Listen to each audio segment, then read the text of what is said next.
Away we go. It's the curtain raiser for this incredible continuation of the final.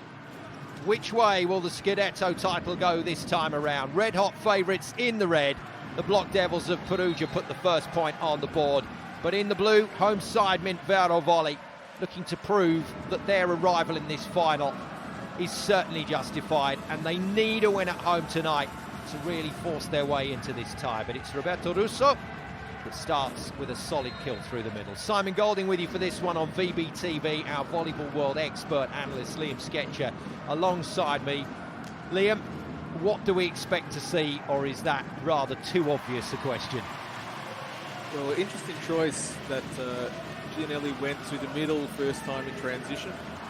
They're not usually how they want to be playing the game. It's more likely to play with the outside, so trying to keep Galassi in particular in the middle of the court early on. But this battle of service, reception and side out continues with Monza now and Eric Lepke giving their account. Oh, nice dig from Lepke. Good kill from him. First up, needs a confidence builder, and that was a complete mix-up.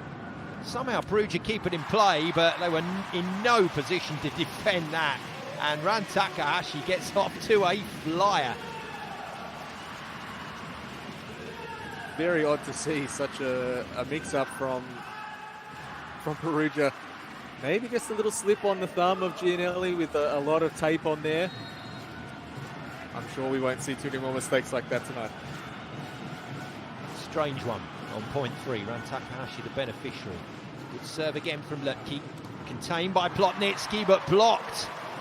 And just like they did in game 1, set 1, Monza getting off to a very solid start. Galassi with the block.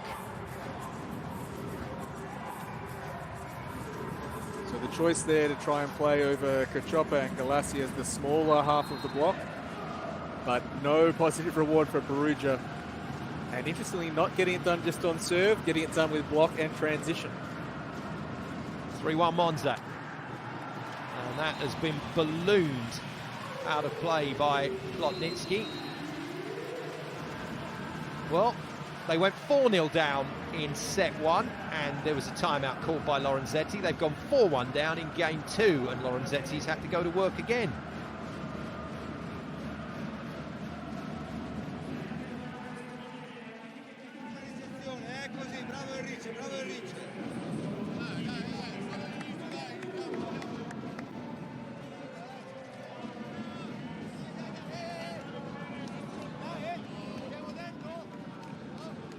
Well, it's a good start for Monza, Liam, but herein lies the problem for the home side. You can cycle your way through this Perugia rotation with name after name. So basically, if someone's not doing their job, somebody else will.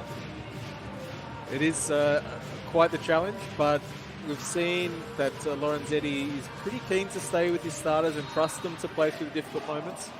Only really engaging with Leon and Soleil for a small part of the previous game.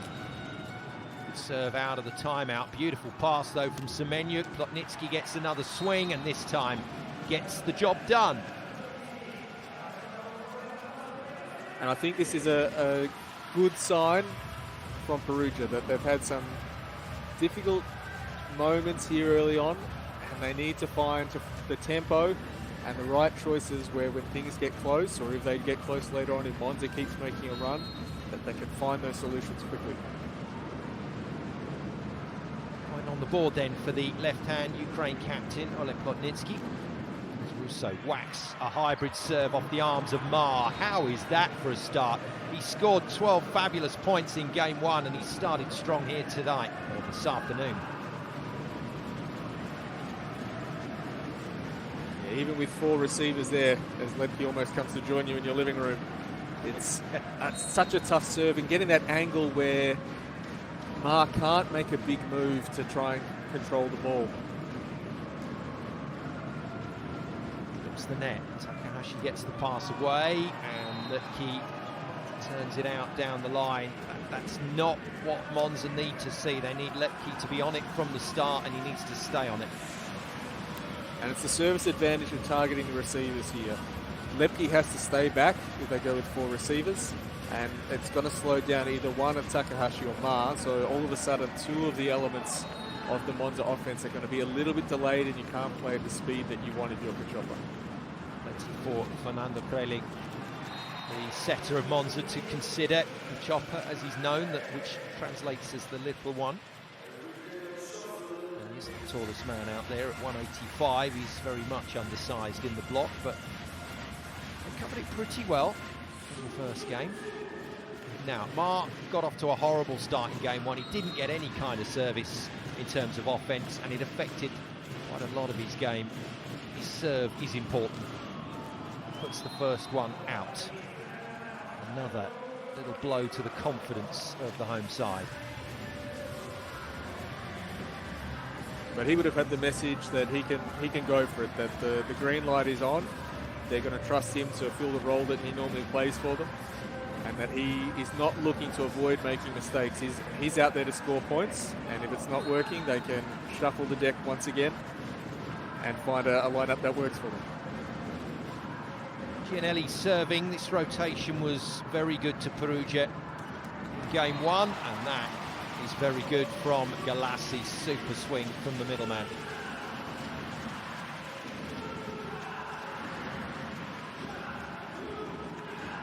How he approaches, it is his natural swing to go away from the body towards the position 5 side of the court. So maybe there's a little bit more space for the Perugia block to take away his 5-side swing on those perfect situations. He's got a good serve as well, Galassi. A few aces the other night. First serve is passed well by Plotnitsky and then ripped down the line. Wasim Bentara arrives in the game. As opposites go, Bentara is actually one of the more natural attackers from position 4. With Lepke on the other side of the net in that position, he's normally playing there, but if they make the switch for Schwarz, that rotation in position 1 definitely advantage to Perugia with their attacking options. Another big server, Plotnitsky. It's a huge hit. Free ball is passed by Flavio, and that is smooth as you like. Kamil Semenyuk gets onto the score sheet. Really good highlight of what these two outside hitters bring to Perugia. They're dynamic, they're explosive, they can play really fast, and they can get on the ball and be aggressive no matter where they are on the court. Perugia bite back then after that 4-1 start for Monza. This time from Plotnitsky.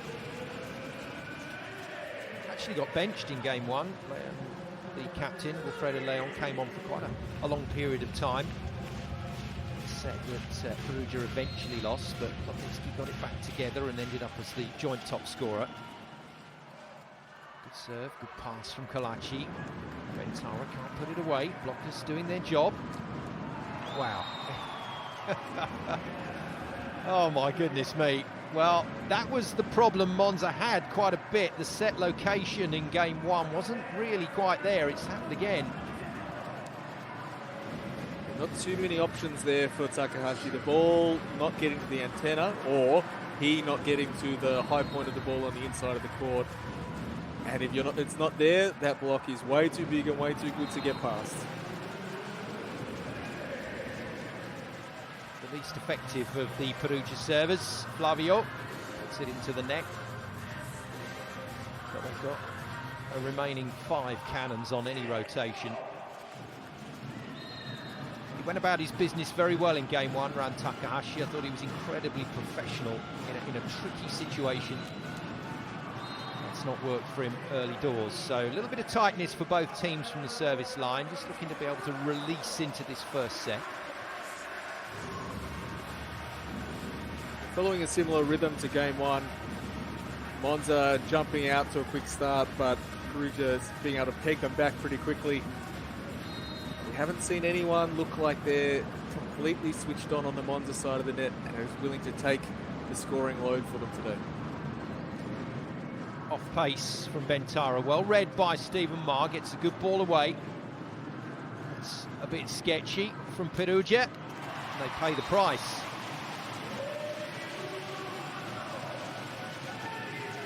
there's no rush from Perugia to be super precise on his ball control. So Semenyuk just trying to poke at the ball, not taking his time. He can bring the ball off the net and create time. With Gianelli, he has the height where you can play the ball high and still go fast to the antennas.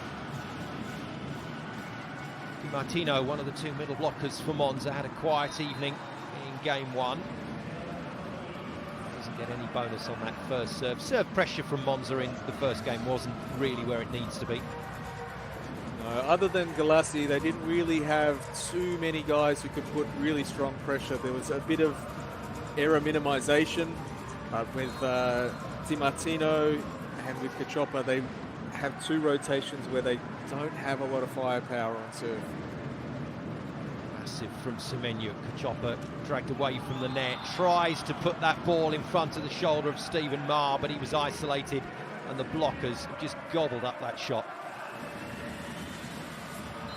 Timeout, Massimo Echeli. He makes his first coaching move of this opening set.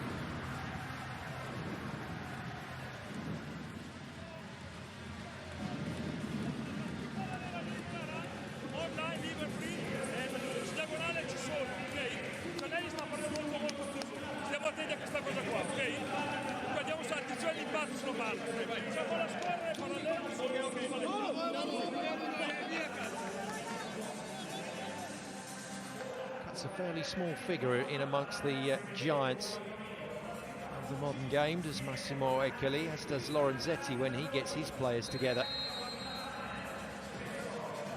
Interestingly, we could see Giuseppe Ambrosio in the background there having a really detailed chat with Cacioppa about how they're going to get the offense going today. It's as much it's critical that they get the ball to Stephen Maher where he can score, but just to try and keep the Perugia block from having a really good preparation for where the ball is going to be headed. Semenyuk with this super accurate serve of his, but he gets it to the places he wants it to go with power. Not on this occasion.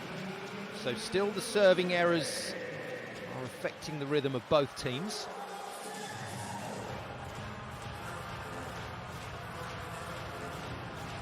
Back to Lepke. It's his service run that helped Monza get away early.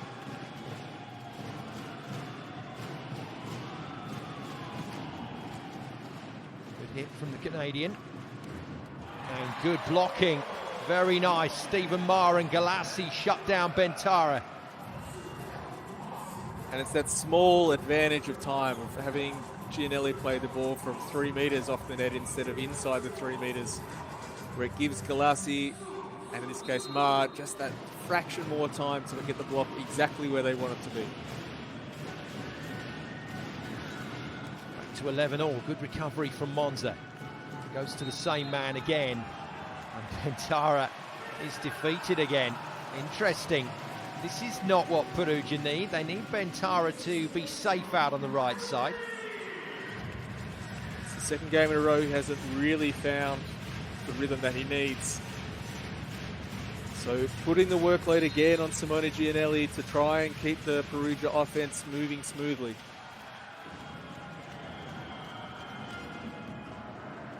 Heavy hit once again. Gianelli dragged away from the net. Plotnitsky can't put it past Lepke down the line. Maher gets a free swing and gets it away off the hands of the block. And those elements that we were discussing that need to happen for Monza, Liam, are just looking like they're functioning. They're holding it together on reception, but some good transition opportunities. They can create those, but this is probably the first chance Maher has had in the two games to have a really good swing on a ball in transition. For him, it's almost better to play the high ball, be a little bit slower.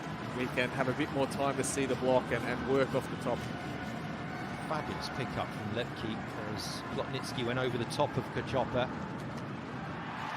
Oh, wow. The block is starting to work, and Stephen Maher's start to this second game is so much more positive. Substitution coming. Wilfredo Leon is thrown in very early here, and Plotnitsky returns to the bench. And it seems strange to say this, but if you're Monza and you're seeing Leon coming onto the court, that's some sort of win. best players there has ever been. Wilfredo Leon, now heading into the autumn of his pro career. We'll see if he can make an impact, but for how long. And that was the point you made the other day, Liam. As brilliant as he is, his ability to make impact for long periods of time has been diminished. Yeah, he can still generate those moments. He's good for a couple of balls, a couple of serves, where he can just go and be the Leon of old, but his movement's a little bit diminished. He's not quite able to give 100% for as long as he used to be.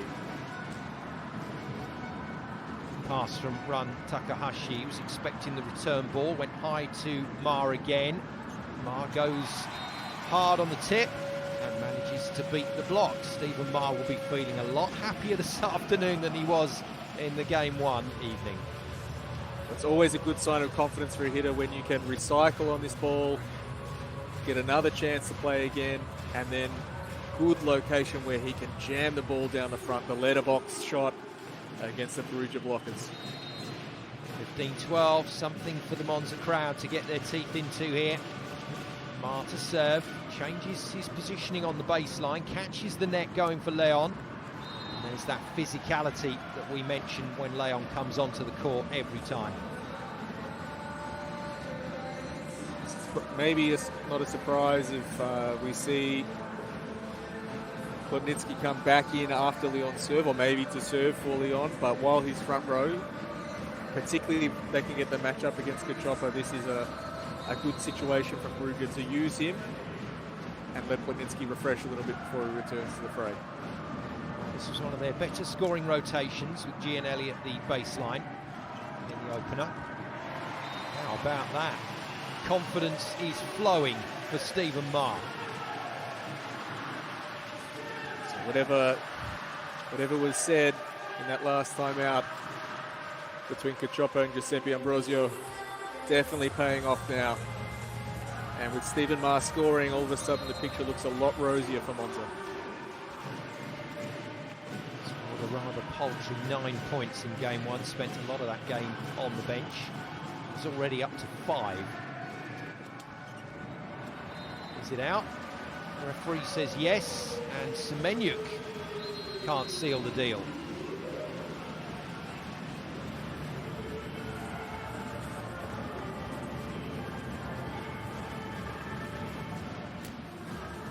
Second timeout for Lorenzetti.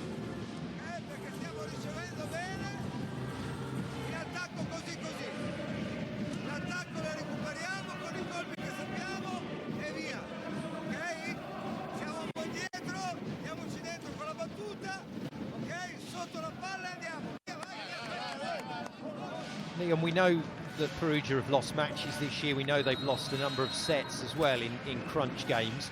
But it's still quite difficult to recondition your brain to think, well, if Monza wins set 1, we're going to 4.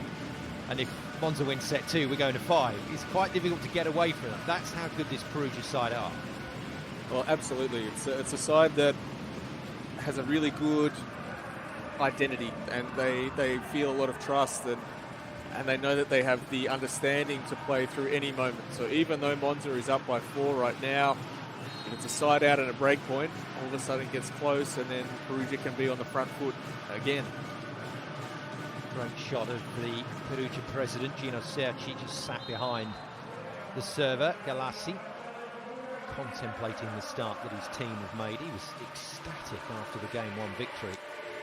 And they really enjoyed themselves as well at the Palabarton at the end of that match. But it's back to work now again. There's Gagini, the libero, passing and defensive specialist in a different coloured shirt from Monza.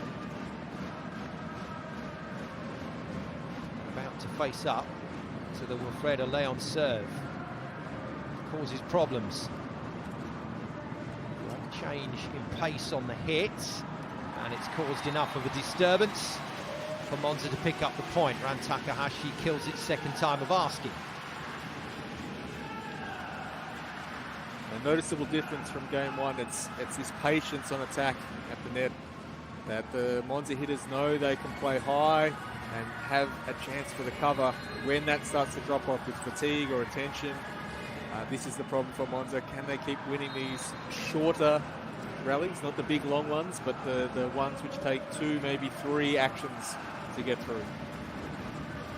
The chopper into the back line, which means Eric Lepke's going to run 3 front court rotations and making no impact with that serve. Off comes Flavio, and in comes Dutch-born Italian Tim Held. Has done a good job for Perugia this season as a serving replacement, but then he comes from good volleyball stock, Liam. Nice pressure serve, tests Mar.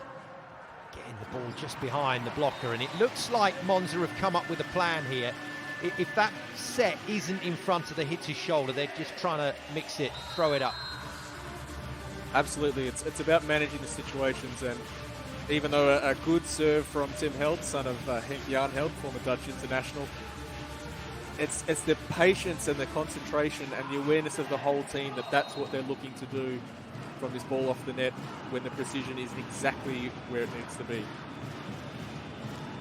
Ran Takahashi with the serve. Good pass from Leon. Heavy hit, but blocks controlling the ball pretty well in this first set. There we go. That's the ball Stephen Marr is going to put away 9 times out of 10, if not more. Yeah, it's a much better transition performance already from Monza. Their ball control is looking a lot improved, and Kachopa again showing a little bit of body fake there, some knee lifts, but Stephen Marr is rolling and the service pressure from Monza is standing up. Got a great pass again, the release to Bentara, and Stephen Marr a little angry with himself there, maybe just followed it too far. Well, the real highlight on that play is Gianelli, because in game 1, when he's moving forward in +4, that ball has always been going first tempo or to the hitter in position 4. So Stephen Marr can take a big step to follow, and then the ball going back to position 2 leaves him chasing. And Tara to serve. 4 points for him in the match. Good pass from Gagini. You can see exactly what the Monza attackers are doing.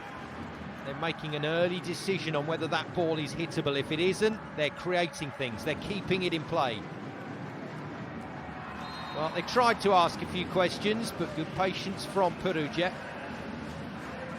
It's a tactic that will work some of the time, but the ability to keep enough pressure on that attack. So are you taking the element of surprise when playing against the Perugia defenders? Can you get the ball into a difficult enough position or with enough power? They can't create a good transition situation like they did there. Monza have to guard against the serve of Bentara. But he's not the only server that they need to see off. This set isn't won just yet, despite that encouraging 4-point lead. This is, as well as we're seeing Monza play, it's 4 points, which can very quickly become a very tight game if just one of the Perugia servers gets rolling or they start picking up some of these block points. Beautiful. Leon has been absolutely on the money with his passing since coming in, and no return for Plotnitsky just yet.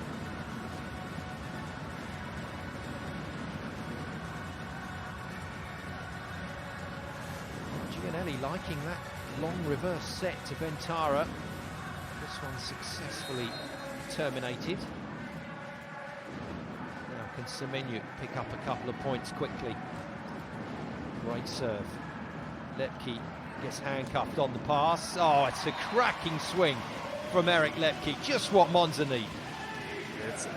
He makes it look easy, but it's a really difficult ball. It's traveling a long distance. It's not close to the net. So a good play from Stephen Marr, but really good job staying high, swinging for the deep part of the court and the top part of the block from Lepke there. It will be Lepke to serve, which means Kachopa's into the front line, so there's a target from Perugia in terms of locating that set. But that is how you completely rule out any kind of those elements. Just bang it off the arms for the ace. Doesn't matter what the set is called if the ball's in the grandstand. And Lepke's service in the first set, it's night and day from game 1. He's been able to generate really good consistent pressure, and when he has that freedom to just be aggressive, even with good reception from Perugia, the ball is not where they can play fast. Beautiful serve.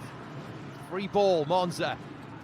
And chucked down inside the 3-metre line by Stephen Maher. He got called for one of those earlier in the season in a key match, in a key point as well. But he's got away with this one. And a little bit of a fake on the block switch with Kachopa leads to some chaos. But Monza able to take advantage of the chaos and the two-handed throw, the disruption, the different rhythms. This is what Monza's looking to do and capitalising on in this first set. 6 set points, so look, he had every right to go for that. And Perugia have one last chance from the service line to see if they can claw those points back. It'll be Roberto Russo, the middleman. This very tricky hybrid serve, but 1 kill, 1 error from Perugia, 1 kill from Monza will get them off to the best possible start here at home in the Opiquon.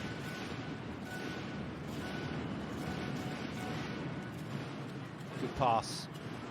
Well, Kachopa decides to go over on 2, but easily played by the Perugia team.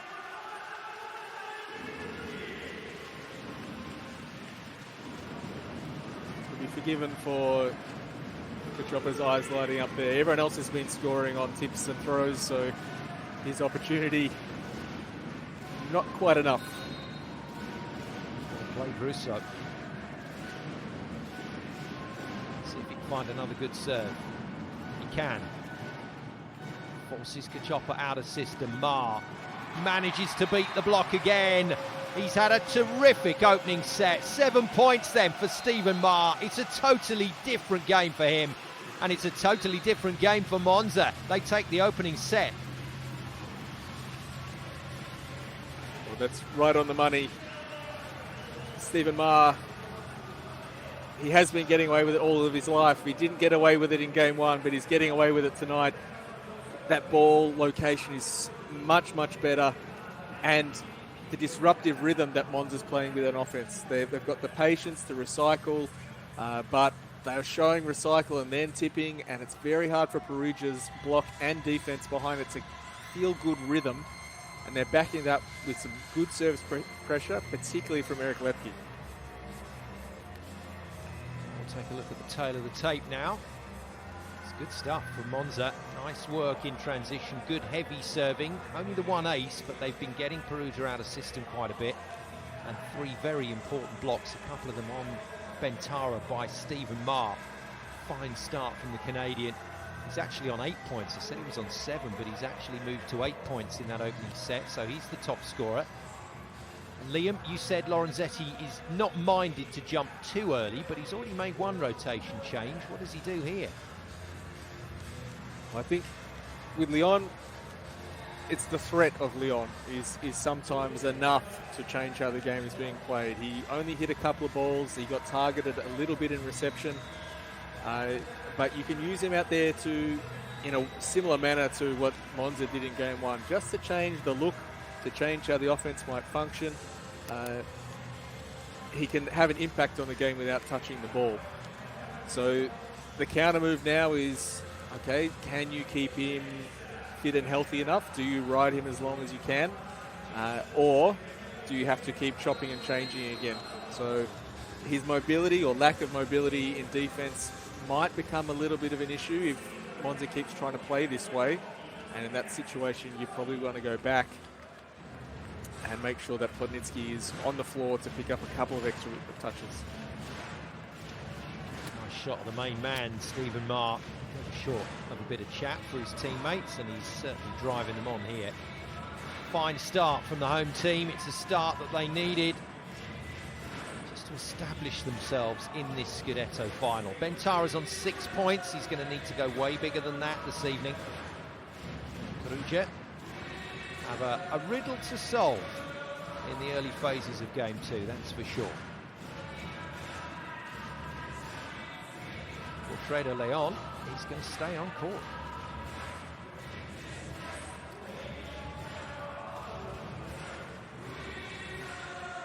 We've seen from Gianelli that he is changing how he's playing the ball, or his distribution from game one. A little bit more long ball to Bintara, seeing if he can catch the Monza block off balance. And now with Leon on the court, again, changes the distribution. So Monza has to do a good job of serving so they have time to read where the ball is going. So very different look for Perugia to start set 2. They're chasing the match. Home side. Mintvera Volley Monza getting off to the best possible start. And one of the byproducts of being able to get that scoreboard pressure is that you are going to test the mettle of the Perugia servers. It's never easy to serve tough when you're down. So Leon and Plotnitsky out on the floor. I'll be honest, Liam, I didn't see that one coming.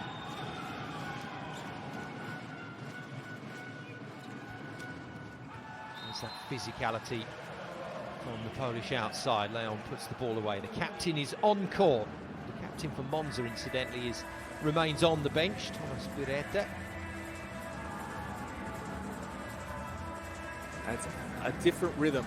So if that's Semenuk hitting that ball, the ball is flatter and faster, and he's looking to step on it early and cut the ball sharp.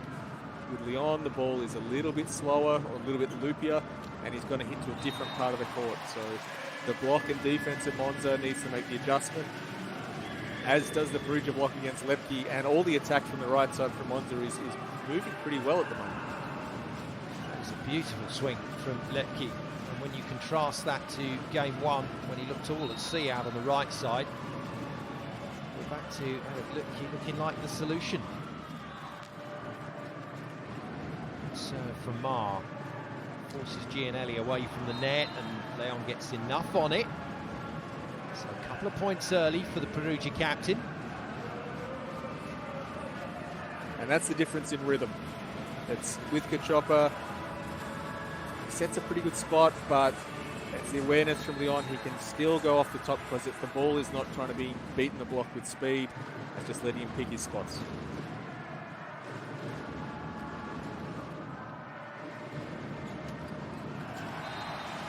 That is a terrific pass from Ran Takahashi. It's super high skill level to put that ball on the head of the setter and then get ready for the fast attack. Yeah, his balance is incredible. His ability to control his platform, even the most difficult moments, and still keep his feet in a position where he can move very quickly into the next phase of play. Just one of the things that makes him one of the most exciting players in the world.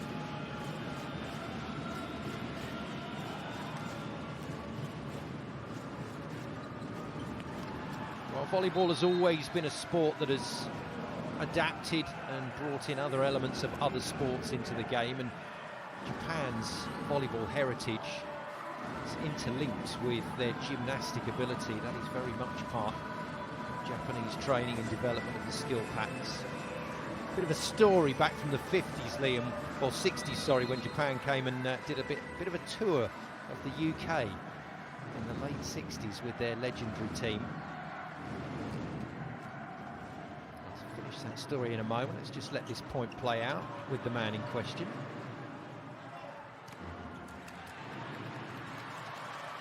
The chopper goes wide to the Japanese international again. That's a great save from Di Martino. And our first extended rally of the game. Palaci windmills the arms, gets it into play. Plotnitsky tries to go finesse, and Cagini gets a piece of it. And out of the back line, Ma works his magic. Cracking point and a cracking result for the Monza team. It's a sign of how both teams are wanting to play the game. Monza playing the tip and roll and recycle game, and then trying to be really aggressive in transition with a triple block. But here, Perugia just willing to go high and be aggressive and powerful, and wait for their moments where they can swing hard, but Monza gets the first. And I will let you finish that story because I'm dying to find out how it ends. Chopper to serve. I'm terrified of talking over another great extended point. I get told off for things like that. Yeah, evidently, Japan, when they came over, they played at Wembley Arena to a very good crowd against a makeshift Great Britain team, but the match was over so quickly that in order to give the crowd value for money, Japan came back out onto the court and staged a gymnastics volleyball training session, and the crowd stayed and watched the whole thing, and it went down in volleyball folklore. Well, that was worth the wait. Good pass, Gagini. Well, that is some defence from Russo, but that is some block in return. And another element that needs to factor tonight is Di Martino. He was very quiet game one. He needs to contribute, and he is doing. He's re-establishing his presence in the net. And once again, Monza being patient in attack, not needing to kill every ball in the first swing, and then being very aggressive going for the triple block in transition. There's your man, Di Martino. He's only 26. Looks like he's been through a few seasons. Flavio forced to pass. Well, it's just out, but Perugia being forced into some rather uncomfortable positions here on side out. Yeah, the scoreboard's not really showing how the game is moving. But Monza looks like they're in much better spirit, much better control of what they're doing on the court. 5-5, they need to convert this good feeling into points.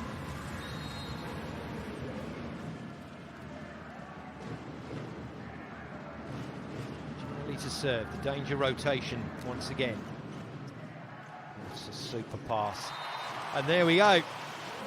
Di Martino is on song, and Cacioppa knows it.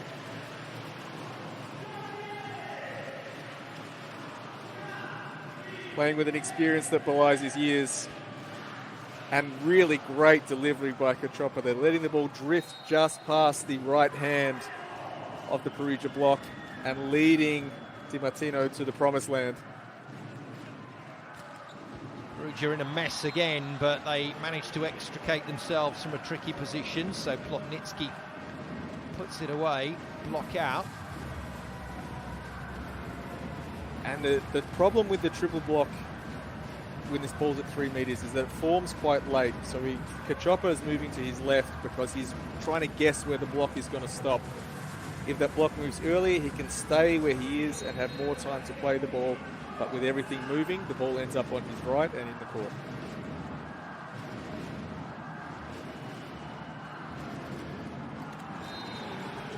Well, Monza will need to stay on top of Perugia here.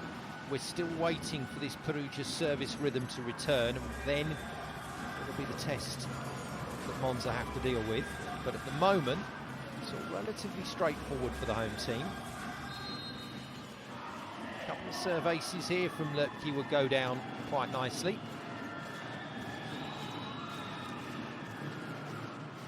Once again, Gianelli dragged away from the net. Once again, Leon just gives us a brief reminder, a brief snapshot of the superstar that he was. And it's this matchup once more.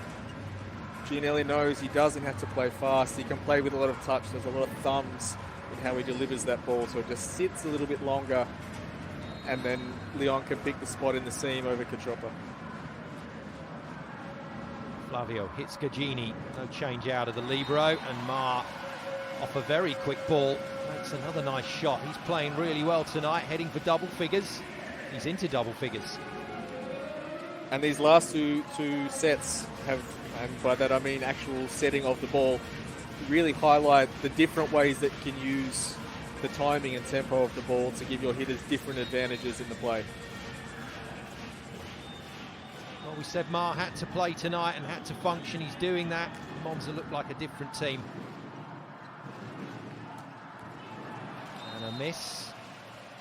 Bentara thinks that has touched Ran Takahashi. Domingo Lott, our first referee, agrees. So if Monza say they haven't touched this ball, they're going to have to go to our first video check of the match. That's not going to happen. Or is it?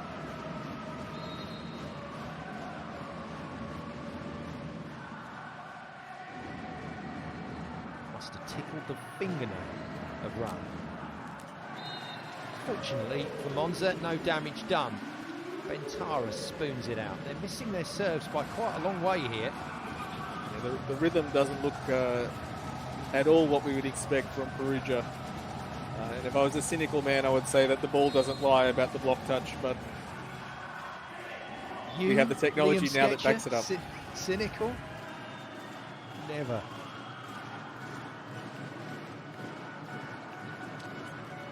Yeah, great work. You watch and are involved with so much volleyball during the course of a season, but you're enjoying this. I can hear it in your voice. It's a fun game when both teams are playing well, and that was the thing that was lacking from game one. Monza was in fits and starts, having any rhythm in what they're doing. Tonight is very different. We're seeing Perugia have to make some adjustments to how they want to play. So this is, for me, the exciting part of the game, the backwards and forwards with the tactical elements, and then how the technical execution of those things come into play. The fact remains, one good service run from Perugia and the match changes. Well, there's the first point on the board on the back of Wilfredo Leon's serving.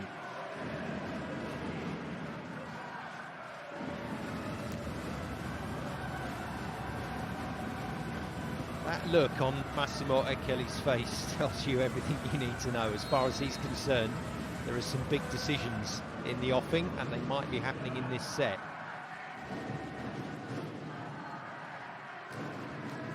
Oh, wow. That is an absolute screamer from Leon. And they're going to have a look at this, but that looked pretty good in real time, Liam. I think he's found the inside of the court. Yes, he looks like he's put that flush on the line. But the challenge for Ekeli is when is the moment to make the change. We saw in game one that to get Schwarz into the offense. At the moment, I don't see any reason to change, but how long also will their tactics hold up until Perugia adjusts and finds the counter rhythm? And you can only do so much to slow Wilfredo Leon down, and Ekeli is taking a challenge and a timeout to see if he can break the rhythm.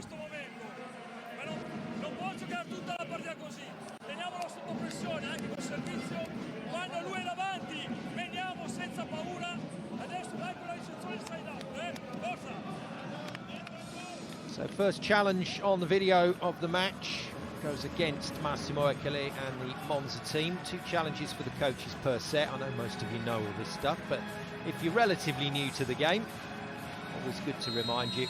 If you win the challenge, you keep it. If you lose it, you lose it. So he's got 1 left. And this is a shot of one of the most unstoppable serves in the game. Well, he served very well from the bench. That's what he's been doing for the last few months. So this won't feel too bad for Wilfredo Leon. This is pretty much normal fare for him. And a little bit easier to serve when you've been in some rhythm and attack as well. So he's got a couple of balls in good situations where he can swing with good rhythm. So it probably feels pretty good from the service line. Takes the pace off, goes back to box 1, and that is beaten beautifully by Ran Takahashi into the floor. And again, the tempo variations. Kachopa having to find a way to keep Perugia off balance with tempo, with location, with his distribution choices. That's something to keep an eye on from both sides, how they're using different tempos. And again, Kachopa not needing to do any setting on that play. Just whips it off the arms. Wicked serve off Max Galacci, completely caught him out with the extra bit of pace. 11-all, Monza recover. Leon shanks it. That's a huge set on the reverse, and Monza would have expected to get something on that. But Perugia continue. Good defence from Galacci. Bentara with the ball in front of him. He's a very different beast. And that's, again, Micheletto trying to play this. So Gianelli, not Micheletto, another tall young Italian. Gianelli playing the long ball to Bentara. So seeing if he can stretch the Monza block to work 9 meters of the court rather than playing faster. And this is part of the impact of having a different lineup out there. It's coming, as they say, for Perugia. You just get that feeling. The momentum is building. Monza will have to try and resist. Whoops.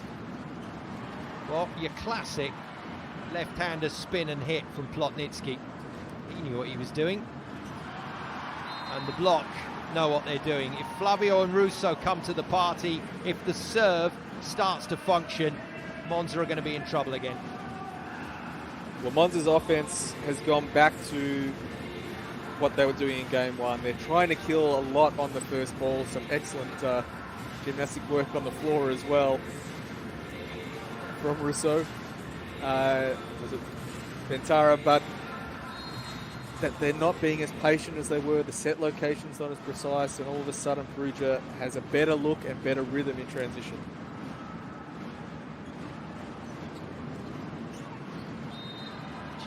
Oh, wow. Leon says that didn't hit the floor, and Dominga Lott's whistle's gone early. That's good refereeing. Instantly owns up to the fact she's blown the whistle too quickly, and we're going to replay the point. No need to discuss. She's telling the captains, I know what I did. Let's go again. Kachoppa is concerned. If they had 2 challenges left, they might have had a look at this, but not going to risk it. One of the big keys of being a good referee is knowing when you make mistakes and taking ownership, and the communication. So fantastic job getting through what could be a pretty contentious moment with a minimum of fuss. It means Russo serves again. We're still at 13-11, and he's aced it. Wouldn't you believe it? Well, I'm trying to see what Ma was suggesting. Yeah, he's saying to Massimo Eccoli, don't look at it, don't challenge. Says it's in. Doesn't want them to waste their one remaining video check. So just to come back, it's the difference for Monza in how they're managing medium quality reception, particularly from position 4. Martino can't get enough on it. Good defence from Gagini. Oh, well played, well weighted by Ran Takahashi, but the problem is this wave of attacking now is starting to build from Perugia, and Monza are right on the back foot again.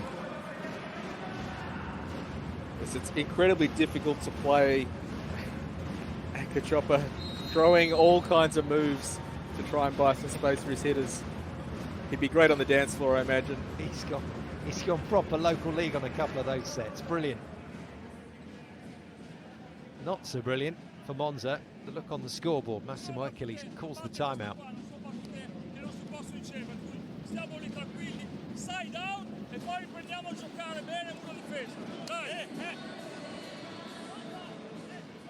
So it's really going to come back to the side-out play and to be relaxed, to be calm. So Monza, when they rush and try and score on their best swing straight away, this plays into the way that Perugia wants to play. They like to have sort of clean, traditional volleyball where you're trying to score on every point. Monza had really good success with playing with some pushes and recycles, and to be able to get the rhythm of their attack to be a little bit different. Kachoppa varying the tempo of how the ball is getting to the hitters, but this takes a lot of mental energy to stay focused on doing this over and over again and not fall back into old habits. Need to get off this rotation if they want to get Schwartz into the action. Lepke at the moment acting as a passer in that 4-man lineup. Gets the ball in and gets the shot away. There we go. Monza can start again.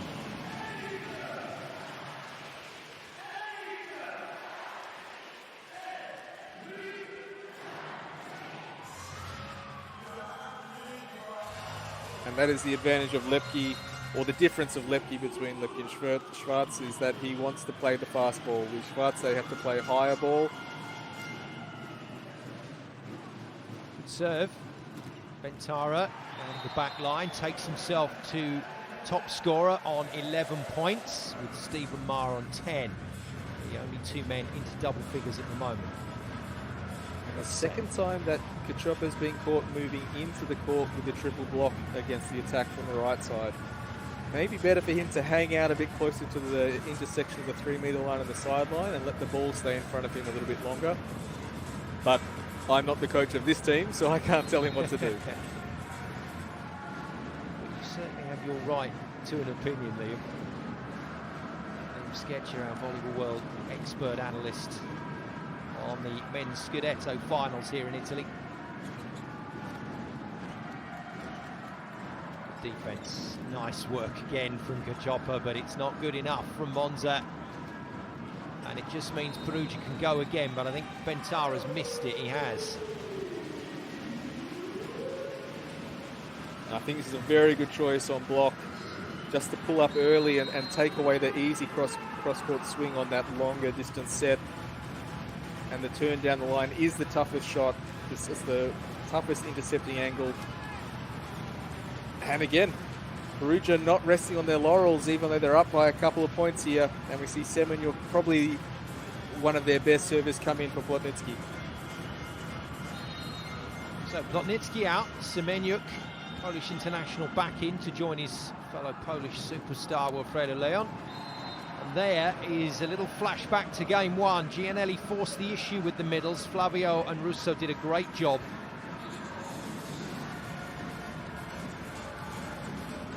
The last thing Galassi needs for the middles to start firing, especially that man.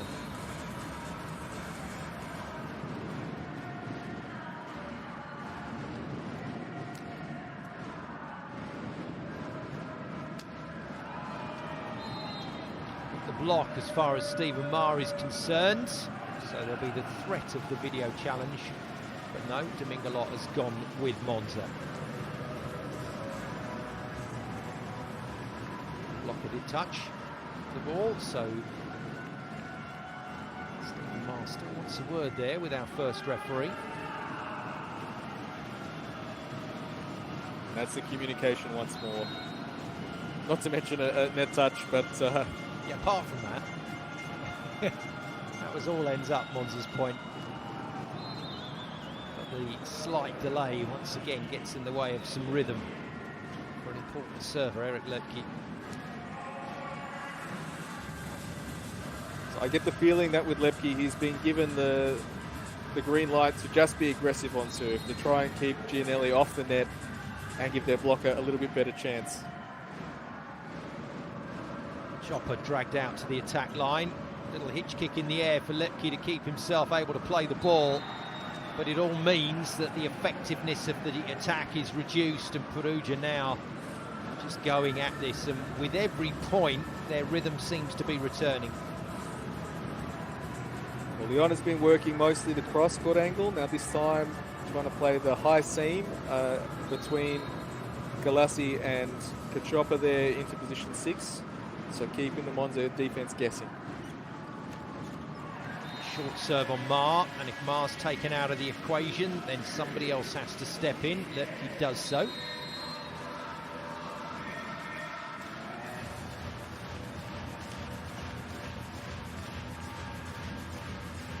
Wilfredo Leon is overdue some long time out on court. He's doing well. Double change up, Cacioppa out, and Lepke out, which means Schwartz comes in front court for the Brazilian setter. And their backup setter, very good player, Croatian Petar Vizic, comes on to run the show. That looked like it was mighty close to a foot fault from Maher. No challenge though. And Bentara's missed another one. Lorenzetti decides that that's enough of that for the moment. He goes to the timeout, and Perugia still making things tricky for themselves.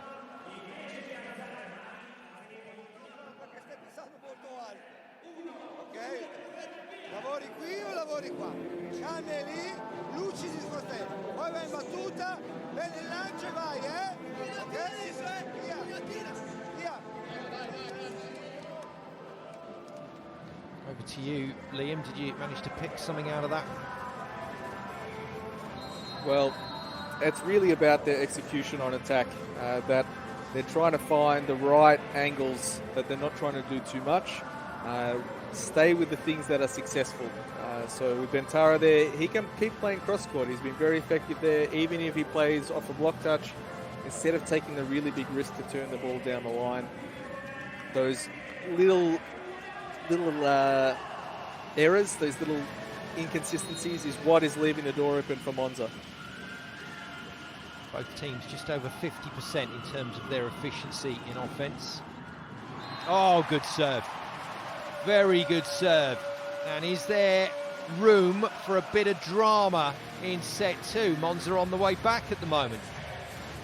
Well, there's an old coaching adage that if you call a timeout to talk about something, that means the other team can be prepared as well. So Mark coming out of the timeout with the short serve. Beat Kamil Semenya, all ends up. 3 aces apiece now. Monza matching Perugia. Goes back to the power, and just a little tickle on the net took it wide.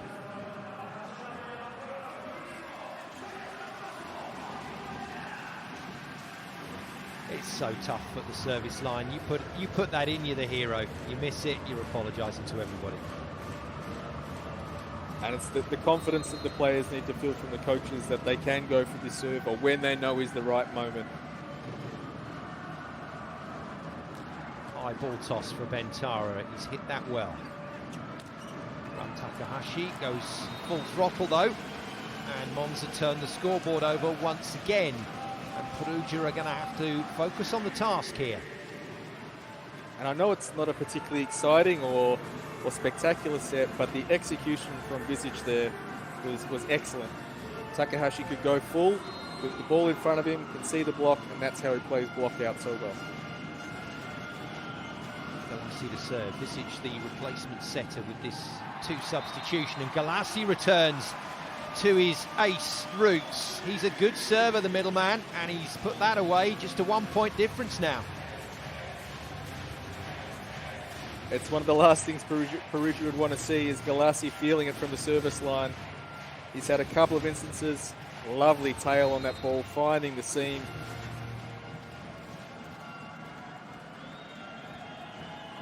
Just clipping the backside of the baseline. Puts another good one in. Semenya gets it into the air, but Gianelli under pressure, and Leon steps up to sort it out. Good run from the captain.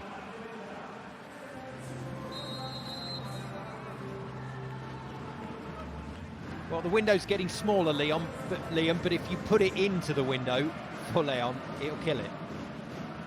Yeah, he's still, how he goes to get that ball and what he feels like he can do at the top is very different. We see the return of the double substitution. Chopper back in, Lepke back in. But this is the serve that could put the lid on this second set.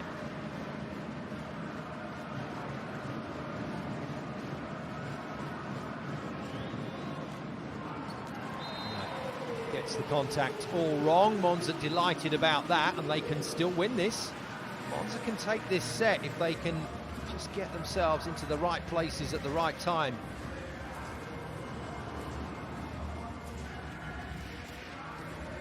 And if Monza can force a negative reception here, they still have to stay very balanced on block, because Bentara's been receiving a lot of the ball from difficult moments.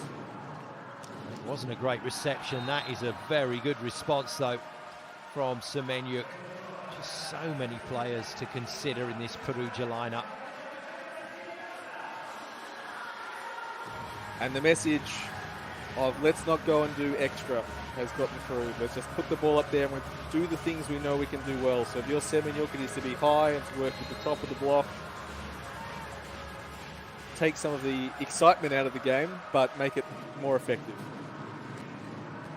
Russo, another good serve from him. The middles are serving well in this match. Oh, goodness me. That is a miss-hit and a half, and Perugia's struggling here, and Lorenzetti may have to consider a substitution. Well, the problem is he's already made the changes. The next guy to come in is Tim Held. Wow. So I think it's going to have to stay with this lineup. And it was the element of surprise.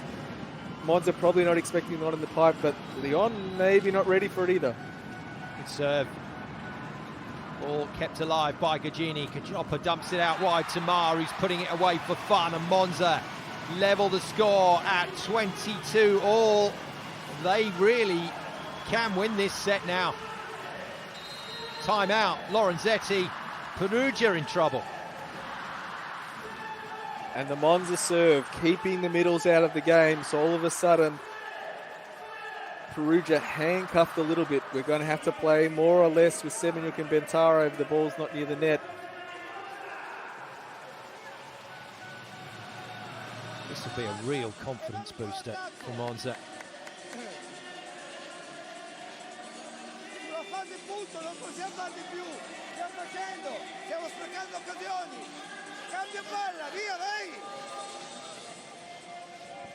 This set should have been over, Liam. It really should have been over. Well, it did look like Perugia were cruising. They were in control of how they wanted to play the game. They had a little buffer.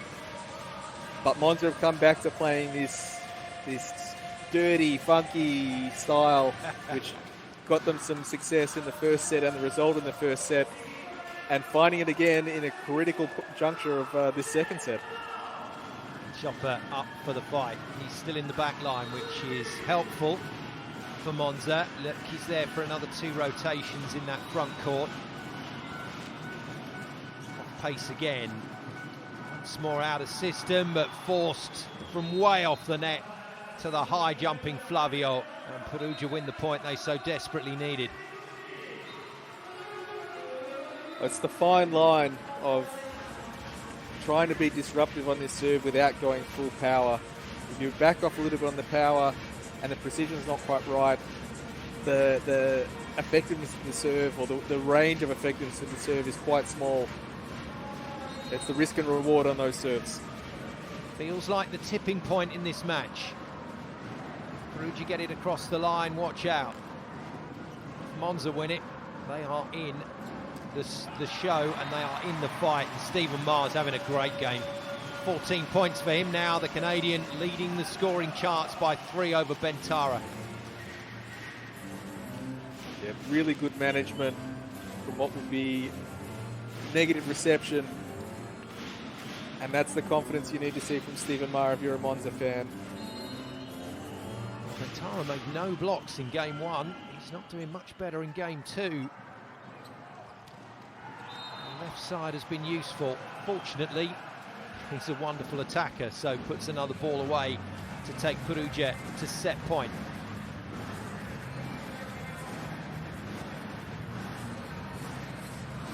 And the awareness from Gianelli, knowing that when he's had good reception quality, that he's used a lot of first tempo. So Galassi jumping to stay with the middle there.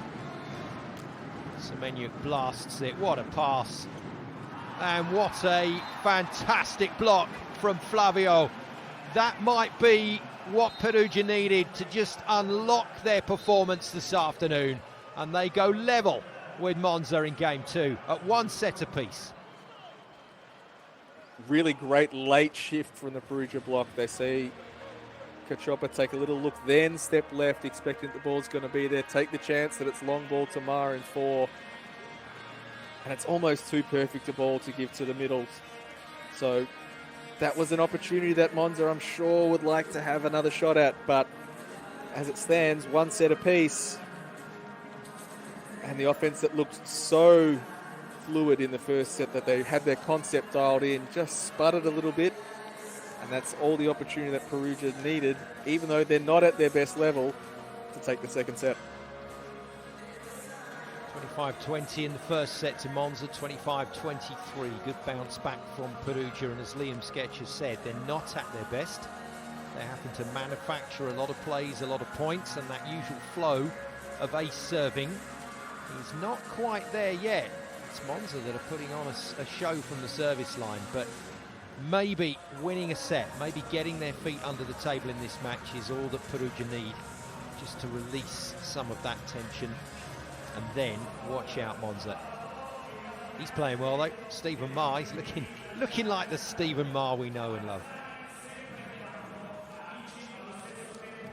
Yeah, his rhythm on attack and his willingness to go for those difficult balls again stems from how they were coming into the Well, he's really stabilized what they're doing on reception, and as long as they get the rotations right where he gets a couple of times to attack with Kachopa front row, he's been very effective outlet for their side out.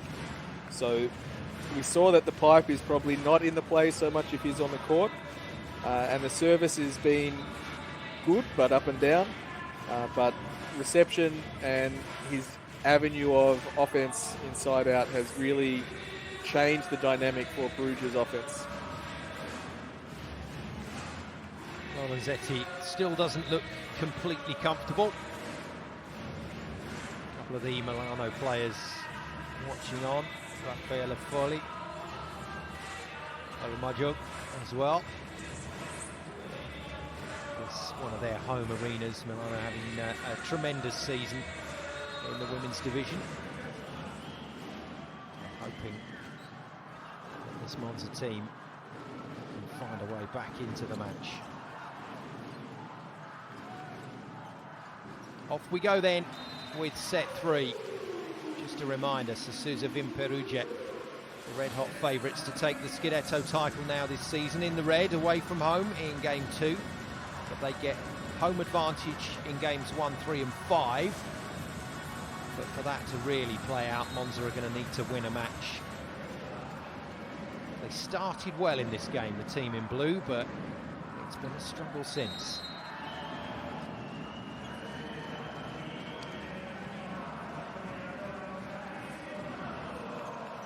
So the age-old battle on very good reception, setter versus middle. Di Martino making a slightly late choice on the block against Russo and not being in position.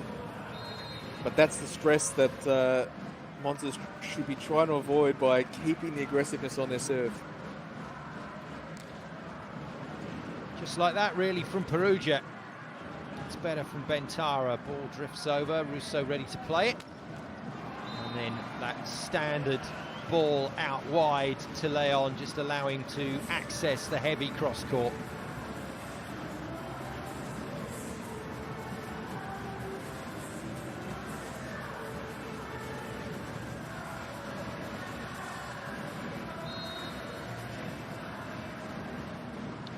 Leon in top gear, still hideous to play against.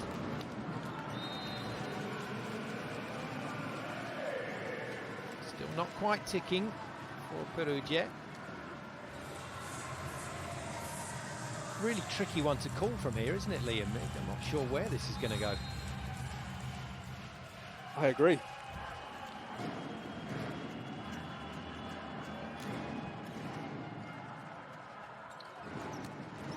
Well, one thing's for sure, Leon is passing like a genius and killing the ball for fun at the moment.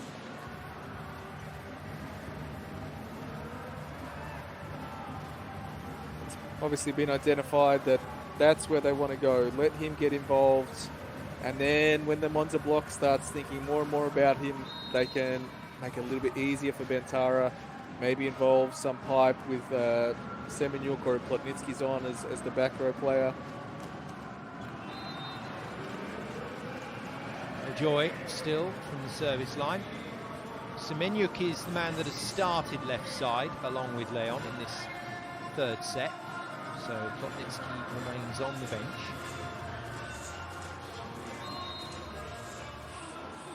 Di Martino to serve. Solid pass from Semenyuk. There's the pipe we were talking about, not as effective when Leon is running it. That's a pretty decent swing from Semenyuk to counter, and it's Perugia that are being the more patient of the attackers at the moment. Yeah, the tempo at the start of this set just a little bit slower. Not a lot of rallying going on, but I'm sure the fireworks will start to light up as the set progresses when we get to the business end.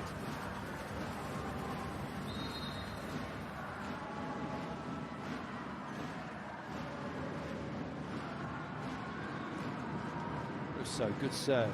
Mar gets it into play, and look, he gets it off the top of the block, and both the Canadians that are out on the floor at the moment doing a solid job.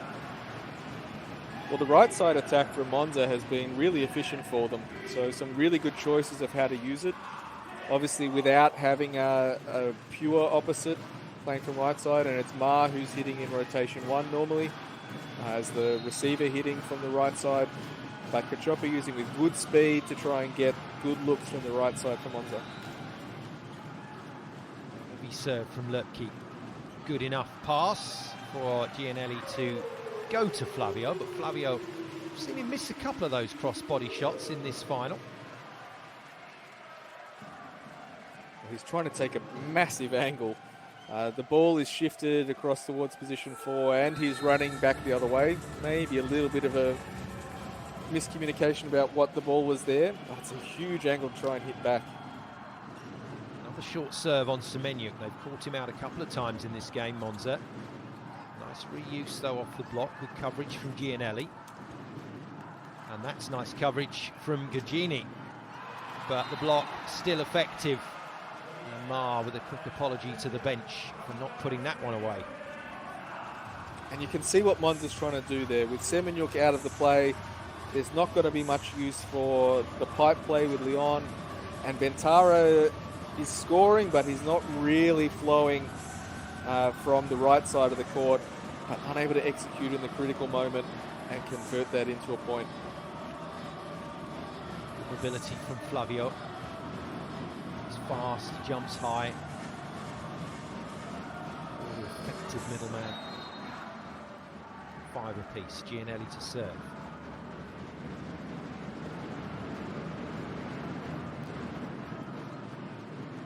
Goes with the paintbrush, passed well by Gagini and overhit out of the back line from Ran Takahashi. Just says to his coach, don't bother challenging that one.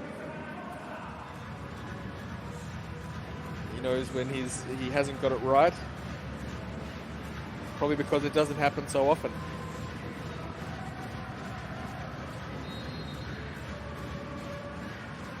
Both he and Yuki Ishikawa have had a fabulous season here in Italy. 2 wonderful exports from that particular programme. Good defence, well covered by Gagini. Oh, the block now is functioning, and Flavio is having an absolute ball down there. It seems that they've found the rhythm of what Monza wants to do, and this is the challenge for Cachopa. Can he find the little variations to give his hitter 1, 2, 3 centimetres of advantage over the block? Because here it's flat and fast, but it's still in rhythm for that fast cross step from Flavio to be there with good form. He doesn't have to time the ball, he can just go as fast as possible, and he's in the right spot. 2-point gap opened up. Monza managed to cover those breaks very well in set 2, although they ended up losing it. But at this level, if Perugia keep asking the questions, it's very difficult to resist in the end, and another point goes begging. Timeout, Massimo Kelly, no surprises there. 3-point lead for the Block Devils.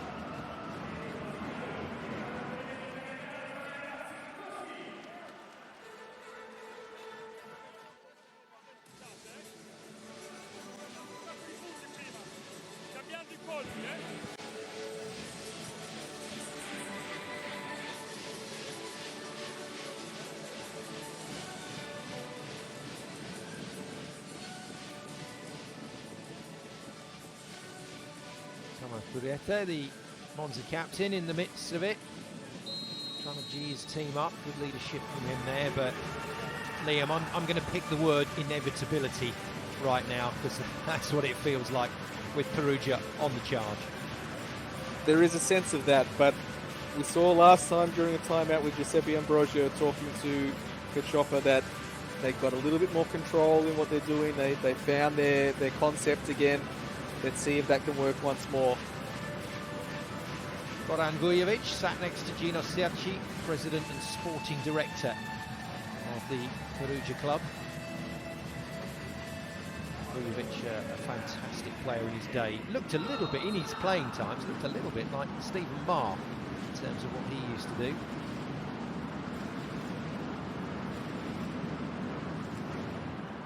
Good serve. Too good. And Perugia are just starting to close their grip on this match. And once again, working the side of the court with the two receivers together, knowing that will slow down the rest of the offense. With Lepke back row and having to come the long distance from the right side, coming from reception position. I think this one's got a chance, this video check. The foot looked close. Service line or the baseline is out of bounds for the server. You can jump into the air and land past it after you've hit the ball. You can't stand on it. Those big plates of meat getting pretty close there to the white line. Let's see what the super slow-mo camera says. Just as a quick translation for our non-Cockney fluent listeners, that's talking about Simona Gianelli's feet. They're not quite the size 16s of Alessandra Micheletto of Trentino, but they'll still be pretty large. So I do believe Micheletto's shoes are classified as a canoe. There's a long wait on this one. Video check technician having to dial it back through the footage to find the right frame. And it's one of the situations in the game. Normally you see the players start to get ready for what they think will happen next. Oh Woo! My goodness. That is the last millimetre of the toe of his shoe. I don't know who to give credit to for that one, but I'll give it to Francesco Aleni. He must have the eyes of a hawk. Well, Gianelli's seen the funny side of it. Denied an ace. Denied a point. And Stephen Maher given the chance to serve, and Monza really needed that. They really did. Heavy serve, just wide.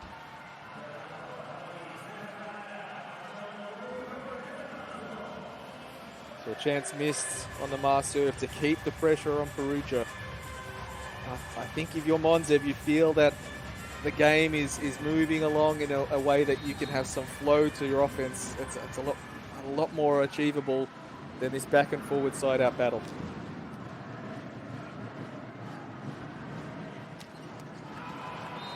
Out from Ran Takahashi. Domingalot says this didn't touch the block and didn't touch the court. They're going to challenge.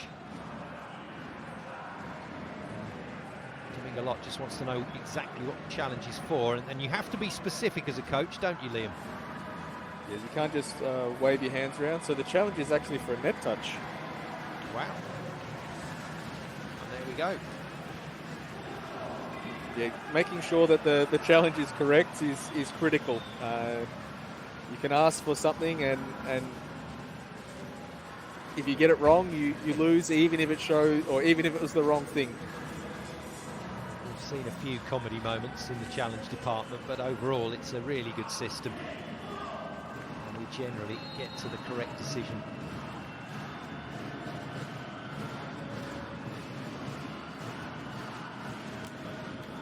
Good hit from Galassi.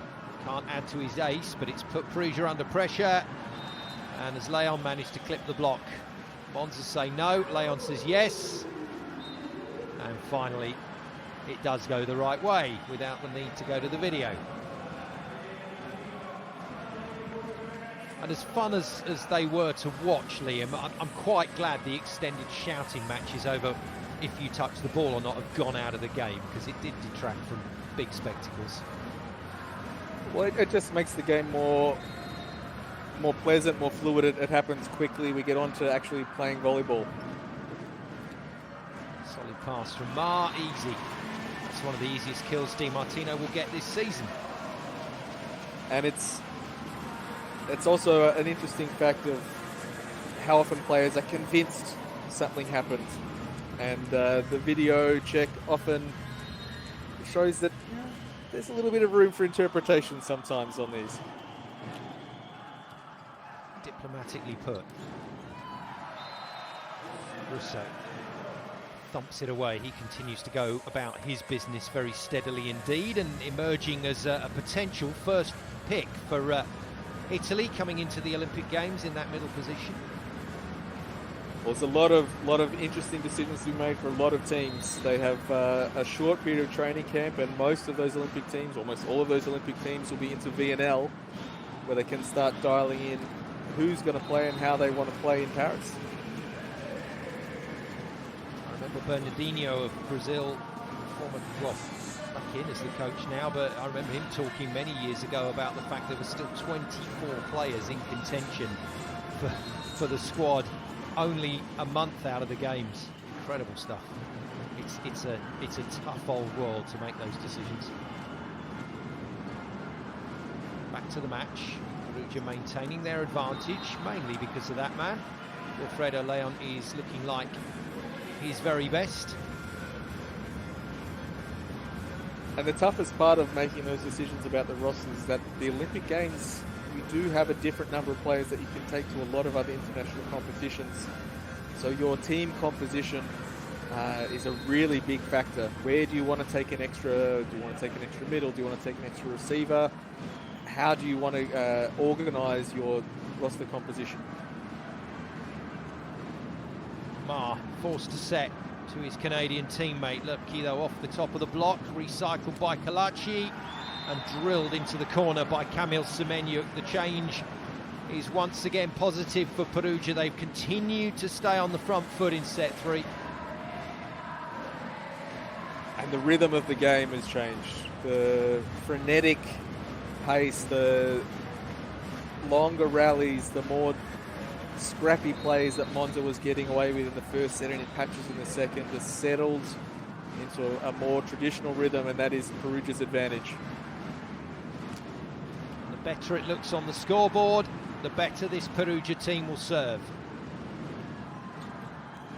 And that is another cracking middle from Gianelli to Russo. And Russo, having contributed 12 in game 1, is already on to 7 in game 2.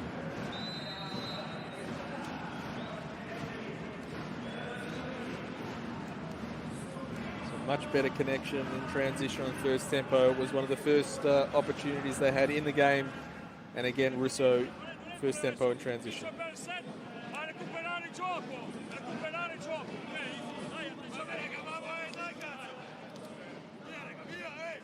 Once again, Massimo Kelly's hand is forced.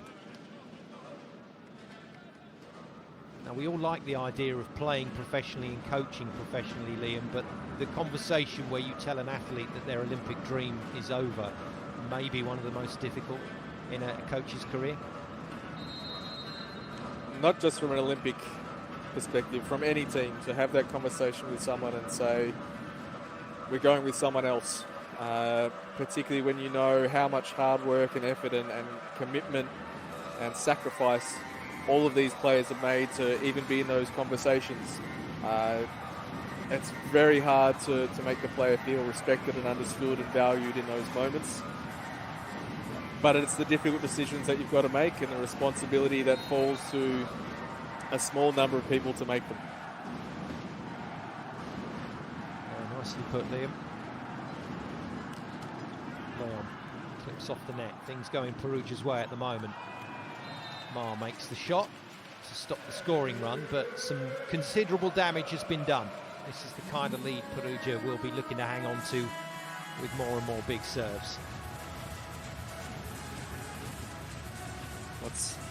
I know I've mentioned it a few times, but the ability for Monza to maintain this disruptive rhythm on their offense, that they can't let Perugia feel like they've got a good timing against the offense they're trying to run. And they've got to get Perugia out of system, because Gianelli now is just opening up all the avenues. He's picking his choices. He's getting the first tempo back in the game, which wasn't a big factor in the early phases, but all of a sudden he's got 3 to 4 options, and when a player of that quality, with hitters of that quality to dispose the ball to, it's really tough sledding for the Monza block. 5-point lead. Russo bangs it into Ran Takahashi's chest. And that is very, very well played. That is just about as far out of system as you can take it. Yes, unless he was jumping over the advertising boardings. But again, Lepke playing something a bit unorthodox, not clean, not playing for the strong shot off the block. This is Monza's advantage. They have to be willing to fight dirty. Good thinking, great set from Ma. And great finish from Lutke. Solid serve, but Leon's pass holds up. Too far in front of even the high-flying Bentara to get to. And Angelo Lorenzetti, sensing a little shift, decides to go to timeout. There's always somebody with their monster block card upside down.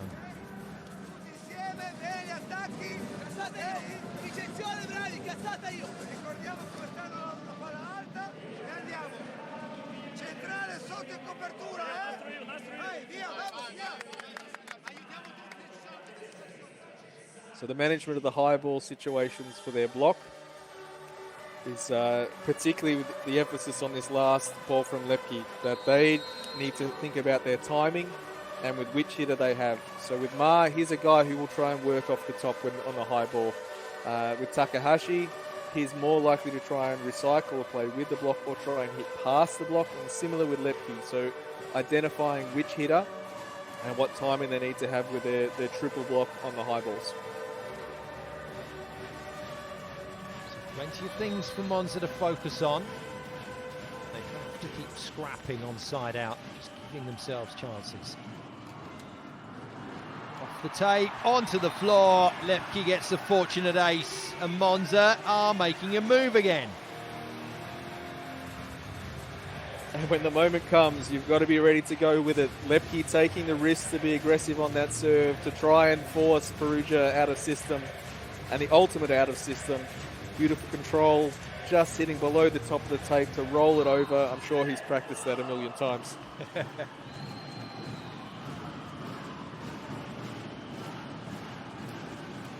Oh, it's a cracking serve. Semenyuk deals with it and then finds the tip. Look, he can't get anywhere near it, and that's a disappointing finish to the service run. But good break points. Every time Monza can get a second serve in each series means that they've got something working for them. They can have their flow in their game instead of the backwards and forwards. But they've got to keep up with the dirty boxing approach. Yeah, I do like your analogies along those lines in terms of the way Monza are managing to score points on side out. Gonna have to do it again. Keep trying just to adjust his hitting tempo and draw the block into something, but after a long discussion they decide that it is out.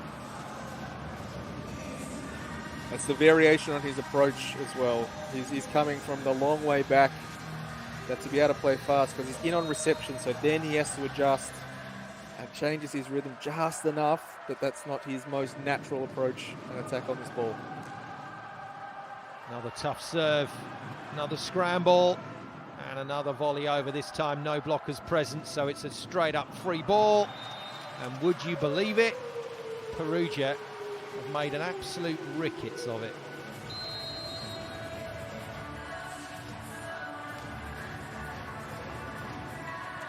So when I talk about dirty boxing, it's not an insult by any means. To be able to play that way requires a lot of skill and awareness of what's happening in the game. Double sub. And now, yeah. yes, the double sub, change the rhythm, change the tempo, change the distribution. Try and keep Perugia from finding that comfortable place against the Monza attack. Arda Schwartz on in front court, and a Vizic on in back court. It was effective in the last set. This double substitution. Vizic comes in for his first touch, goes pipe, and Ma forces it down the front of the block, and Perugia are getting themselves in a bit of trouble here. So the first time Ma being used on the pipe from side out, in transition here. But again, this is a different look because maybe his connection with Vizic on the pipe is a little bit better than with Kachopa. Maybe it's just something they feel more comfortable with, and just a different choice by Vizic. So Perugia having to find out new solutions to new questions. The prettiest of attacks from Ma, but who cares? It was the point. Followed by a good serve. Nice pass from Semenyuk, though, just allows that release to the first tempo once again. And Flavio and Russo are having a field day down the middle.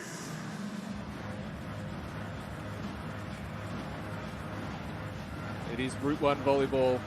Get that ball to the net for the setter to work and have first tempo on time. Very hard to stop. Back to a three-point cushion. Semenyuk looking to extend that. There's a crack in here. Takahashi, good set. Really good set from Visic to get that ball to Takahashi and test the blocker's lateral movement. Well, again, Visic not the exciting, sexy highlight set, but delivers the ball really well for his hitter. Second season at Monza for Peter Visic. Always enjoyed watching him play. Really solid pro. Galassi. They need his serve. It's a cracker. Well, that was just incredible. That had to have come off the knuckles of Gianelli as he slid along the floor, but it's gone right into a hittable window for Leon. And the sound, you don't get it on the replay, but the sound of that ball, how it comes off the hand of Leon and off the block. It's like watching Rocky IV, isn't it? Bags of gravel being dropped from a great height. It's different.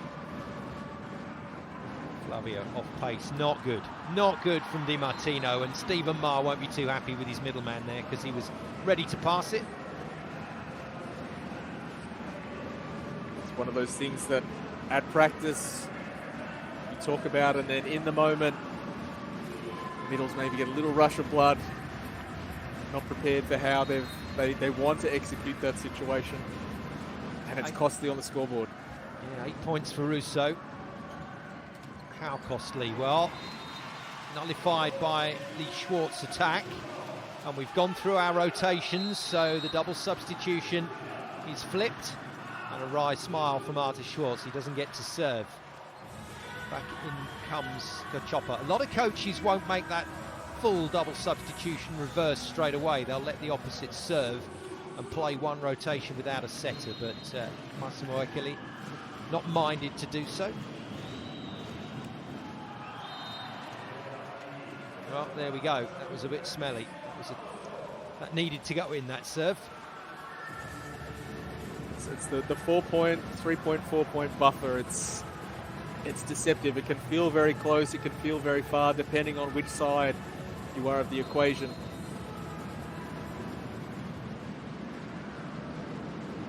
Flat 4, wait to receive the ball from Bentara. Second game in a row, Bentara's service has not really worked. He hasn't looked like he's got the toss in the right location. So generally his issue has been throwing the ball too long into court, so he has to long jump and he's taking the ball lower. So it seems like he hasn't quite found that distance that he wants so he can approach in rhythm. Serve from Takahashi, but dealt with very well, and it allows Leon to release again. He's done a very good job for his team since coming on in the early phases of this match. I think your Gagini is probably pretty comfortable with what the block is doing there, and his position is pretty good. So they're getting closer, but they're running out of opportunities if Perugia can stay ahead and win this set. Close, but no Havana cigar just yet. Well played, off a tough serve. Lipke gets it back in his face. They try for the play on, and it's all over. Perugia are forcing the issue here. Monza flattering to deceive, but it looks like it's going to be 2-1 to the Block Devils. This is an opportunity where Lepke can probably look at some different options on this. He can try and recycle with a soft touch with open hands, or whether he can try and work higher and get the ball to pop up, but he seems sort of stuck in two minds about what he wanted to do with that ball. Danger moment for Monza. Another free-flowing serve. Lepke forced to set. Kalachi clears up the rest, and Perugia get another swing via Semenyuk. Reuse, deliberate reuse off the block. Doesn't really like that set either. Good defence from Gagini. Third time of asking for Semenyuk. Can't put it away. And a good read from Di Martino. Saw what was coming and took the gamble. An accumulation of advantage by Monza. They managed to get a really good block on the first play, then saw that the situation with only one option for the ball to be attacked again and again, and good job getting back to the base position, stopping and reading with Gianelli, knowing he's not going to go a fourth or fifth time to the same hitter in the same rally. Off we go again. Kalachi, solid pass. Semenyuk drills it, and Perugia are marching to a lead in this match.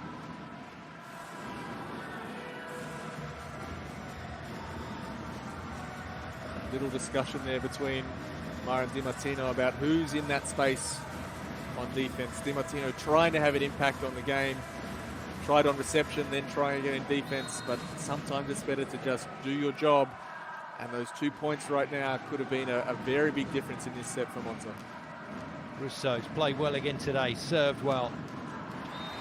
Not quite good enough on that occasion. A little collision with Leon. Interesting decision between he and Russo about who was supposed to defend where.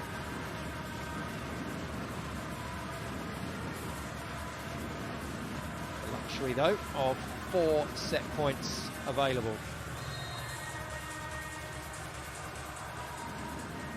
Pressure then on the Lepke serve for Monza. It's a good hit. Gianelli manages to keep it in play, but Monza can win the point still. Lepke out of the back line, hits it beautifully. And Perugia really only defending with 5 in that situation. Wilfredo Leon taking health and safety as the #1 priority. Using the middle of the point to mop up the floor. Oh dear. Well, there we go. 3 points left for Perugia to get it over the line in set 3 for the lead. Timeout that Angelo Lorenzetti didn't really want to have to take. Non è sfiga, la andiamo a prendere, ok? Oh. Stiamo facendo il contrario, bene. Questo colpo che fai qua è quello opposto, devi fare, non con il giocatore. O forte là, in mezzo, il corretto in mezzo, ma non con quello. Vamos, via, vai. So it's important in these moments in the set. You can get to the end of a set and Perugia's in a pretty good position where they can feel pretty comfortable. But to get there with best concentration and best attention on the details is setting up what happens in the next set. If you get to the end of a set with a sort of just get to the end, instead of focusing on we want to execute well all the time.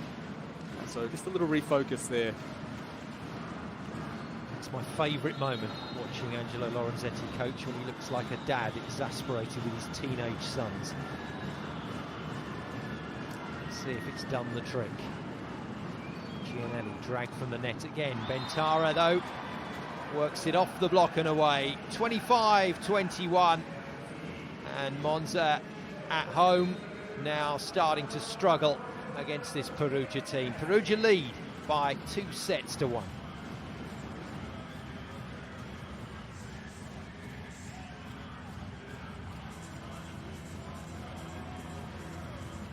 Bentara. Off goes Bentara. Might be what they call in cycling a natural break.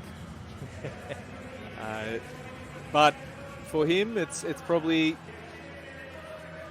not a highlight performance, but he's getting a little bit closer to what they need from him. Obviously, Wilfredo Leon has had a big impact on the game so far, being able to take some pressure off and add some consistency with reception and attack from 4. But there's moments still for Monza. I really feel like if they can hold on to that concept that they were playing with at the start of the game and commit to it, the opportunities will come from. Couldn't agree with you more, Liam, and we saw it in game 1. It looked like it was over and done with for Perugia, but Monza fought back really well and at least asked some questions. 14 points to Leon, 14 points to Bentara, 12 points to Lepke, but the leader of the scoring charts is still Stephen Ma on 18. Very nice. The best view in the house of another collection of fantastic Italian volleyball fans. It's one of the great places in the world to go and see a game live, but you get just as good a view from your couch. Oh, yeah. And you get to spend the time with Simon Golding and myself. Hopefully you're enjoying it. That might not be the best part of the deal, Liam, but nice try.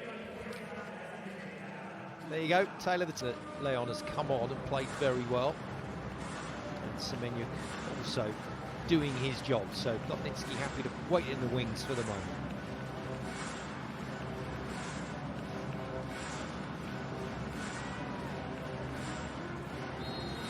Game 2, set 4. The Block Devils of Sasusa Vim Perugia have the lead over Vero Volley Monza, winning the first match and 2-1 up in the second.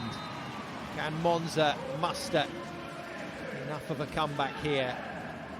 I tell you, the overall team look is fine. It certainly looks like they're up for the challenge, Liam Sketcher. Yes, particularly in this little celebration after the point, you see Kachopa sort of digging the thumb into the back of Mara and saying, "Let's go, big fella." Probably not saying that exactly, probably in Italian. Heavy serve, heavy swing on the response, and Leon has done that well. He's done it better than the other Perugia attackers, actually, in terms of going straight over the top of Kachopa. Well, it is the way that he gets delivered this ball. It's a slower ball where he can just pick his spot. Semenyuk in particular is a guy who likes the ball to be really fast and to beat the block being ready. Leon, a guy who wants to work over the block and to choose his spot and just swing where he likes. Great touch. Oh, that's a brilliant piece of defense from both Gianelli and Semenyuk. And, oh, it was nearly in play again, but Monza at last have their point via Galassi. So the rhythm of play is the challenge for Monza. So Perugia scrambling there and just forcing an extra chance, an extra swing, an extra action. And this is how Monza needs to play. Just keep scrapping away and not let the rhythm of the game settle into Perugia's favour. Nobody got into 20-point territory in game 1, but Stephen Ma with the serve is just one away. The touch, and Ma out of the back line does get to 20, right on cue. Good swing from the Canadian and a good start to set 4 from Monza. So it's easy to look at this situation and say, how does Perugia not block this ball? But the location and that little bit extra distance and the difficulty in timing that block gives Stephen Ma just enough advantage where he can swing strong, and as long as he's not hitting low, he has the advantage over the block. The off-pace serve once again catches Kamil Semenyuk out. Domingalot finally ends the point. They've used that. Well, you can definitely say it's a tactic now because they've used that off-pace serve against Semenyuk a lot.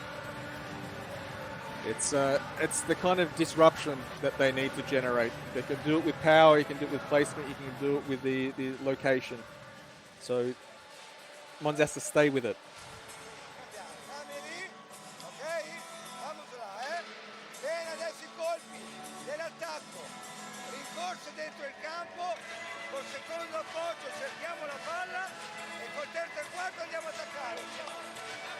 Identical to set 1.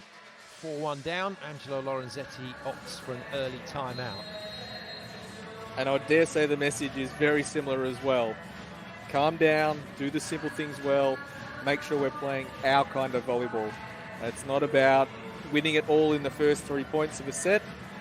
How can we be more consistent? And this is Perugia's greatest strength. They continue to operate at close to their best level or a very good level more often than other teams. They've set the bar high this season. Ma goes back to the power. Semenyuk deals with it, and once again, Alfredo Leon puts it away, and there was a little bit of afters there with Cachopa, who was not happy with the Perugia captain coming through the net.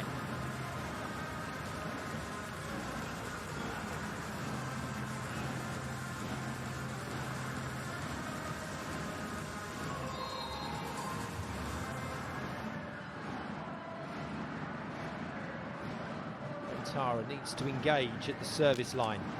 He cannot get it going. It's deserted him. It's probably needs a couple more reps in the gym just to feel the confidence that he can go for it. I know that he can be a good server, and we've seen it already in these playoffs. But just to find that location where he's not catching the ball late on his way down and can swing through the ball.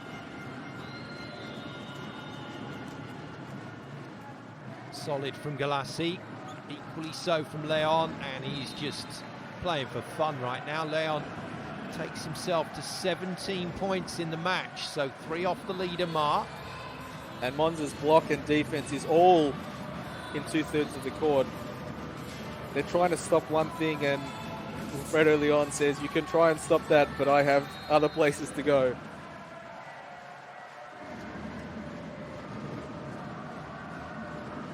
Put a big serve in. He can. Spirals off the arms of Ma, and Takahashi does well to get it through the block, but Perugia recycle, and Semenyuk kills it. And Perugia steadying the ship. Good patience from Takahashi, but for the Monza block to get back into position early, too tough an opportunity.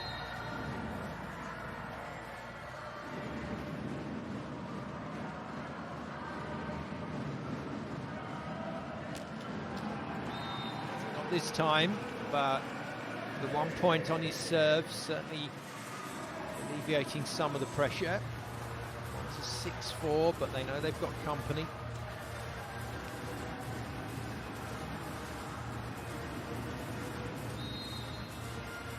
Balachi waits to receive. Cachopa into the back line. Gianelli passed the ball. They might get out of trouble here, Perugia.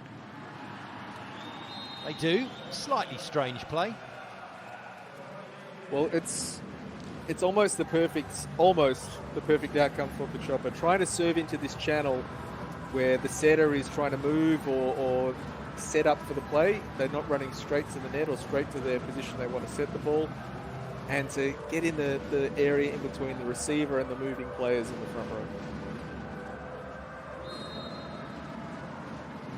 Russo on 8 points. Level with Semenyuk in terms of his contribution. But he served very well today. Yeah, it's good. Chopper, like Gianelli, whenever he can, he's still trying to release the middlemen into the attack. And especially here shifted, where they're moving forwards.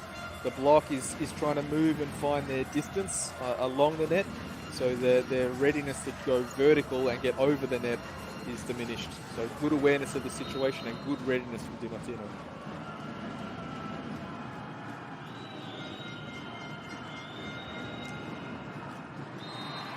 Wow. Once again, just dropping the ball in front of the passers. And once again, it's successful. Ran Takahashi aces Leon. And that is a clean ace. That is being on the half volley with open hands. Yeah, there's no one hand, one bounce in this game. Can Ran Takahashi do it again? No, goes with power, goes for the baseline, and his teammates and referee say he's got it. What a way to join the match. Takahashi upping the tempo.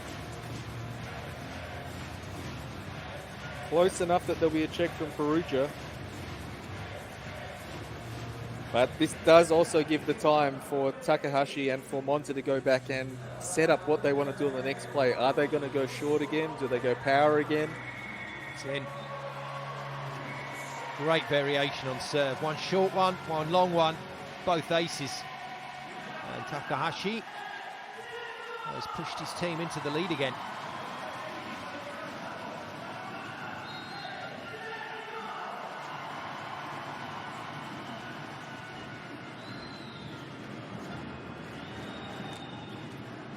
Can't make it 3, but still puts Perugia in trouble. Good dig from Gagini. The chopper gets the ball playable and Ma just rolls it off the arms. And Monza very much revived. This is exactly what Monza needs to be doing. Keep the pressure on the service line, get the triple block in position early, make a chance, any chance. And then lovely control by Stephen Ma. Just chipping away off the edge. Hell of a dig from the libero, Marco Gagini.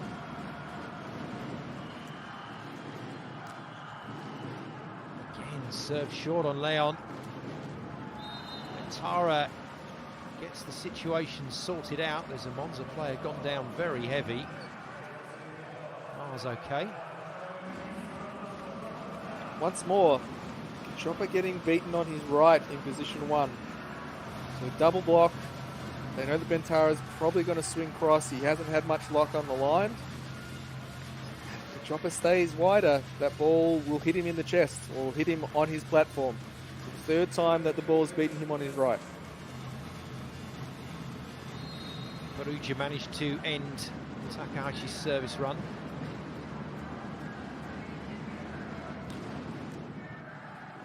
Nice pass from him. Quite in the right position for Di Martino to swing on the ball, but Monza get hands on it again. Perugia try something different. That was an audacious attempt at the middle, but the connection isn't there. And Monza storm into a 5-point lead. Really good job by Monza, and it forces the hand of Angelo Lorenzetti to make the change. Surprised to see that change. I was wondering whether Leon would be coming off, but he stays out there. At the moment, Leon is probably their best outlet, probably their most consistent player.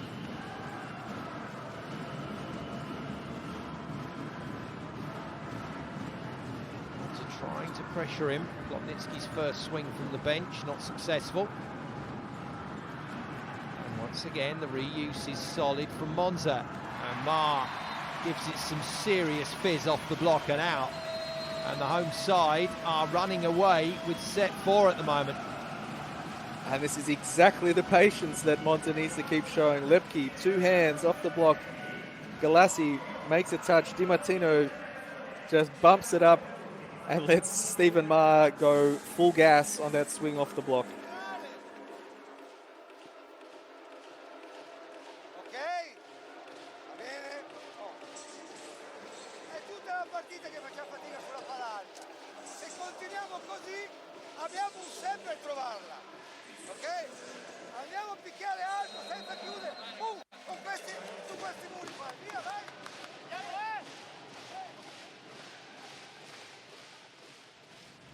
So a very similar message, but with just a little bit more passion, a little bit more intent from Angelo Lorenzetti. We can't let this one get away. We can't let the situation that happened in game 1 happen again, where we relax too much, where we take our mind off doing the details. Some really good disruptive serving from Monza, but to not be wasteful in the Perugia attack. There's the president of Vero Volley, Sandra Mazzari, passionately appealing to the fans to keep this noise going.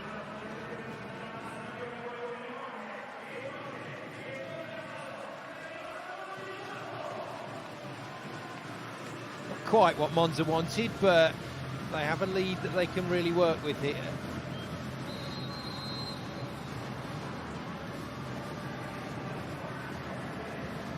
Another change for Perugia. See Seba Soleil, introduced to the game for the first time, did have an impact in game 1. Former Argentinian international, bronze medalist from Tokyo 2020 onto the court in the middle for Flavio, the Brazilian. Polacci does very well to get there. And they still manufacture an attacking opportunity, but back comes Monza, and Ran puts another fabulous ball away. He's played brilliantly in this set.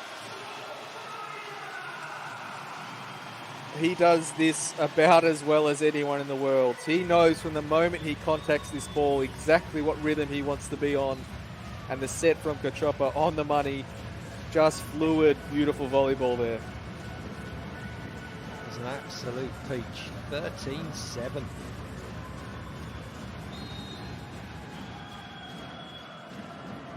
It feels like we're going to 5.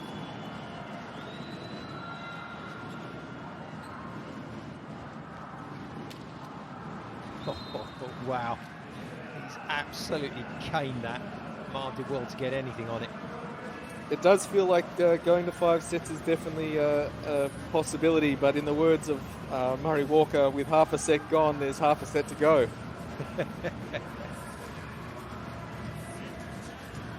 Yes, a little too early to be making rash predictions like that, especially when you've got the Block Devils and their incredible serving potential still in the equation. I don't think there's any lead against Perugia where it's safe and you can relax and feel like you're over the line.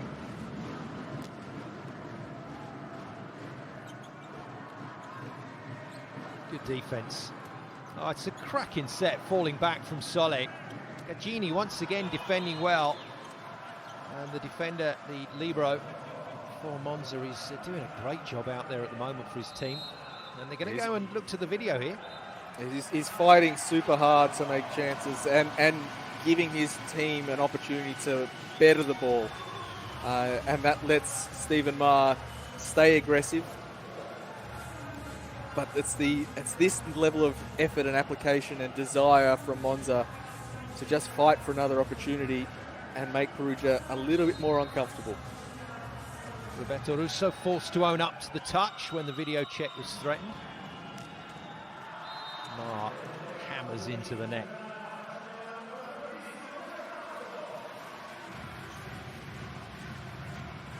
Monza players, though, have every right to go for it with this lead from the service line. Push hard.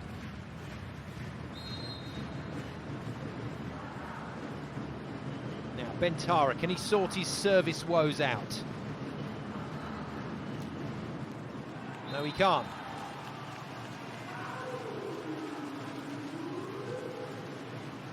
It's hurting him, that service problem, and it gets into your mind. You can definitely see the little hamster on the wheel in his head running, and it's showing on his face. He's thinking a lot. That was a better error.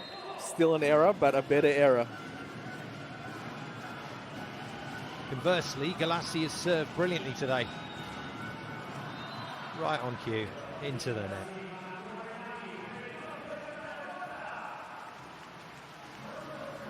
But if you're, the Monza has been running into problems when they back off and try and manage these situations. They have to find the balance of really being aggressive on serve and when to use the tactical short serve, when to try and hit a target, anything in between, and Perugia's been gobbling it up for the whole game. A man who can restore the balance. He's seen off straight away. That is an important kill from Ran. And handles a set which is a little bit behind him quite well. Just a little check swing at the top. Little flat open hand. Lovely, unique technique from Takahashi.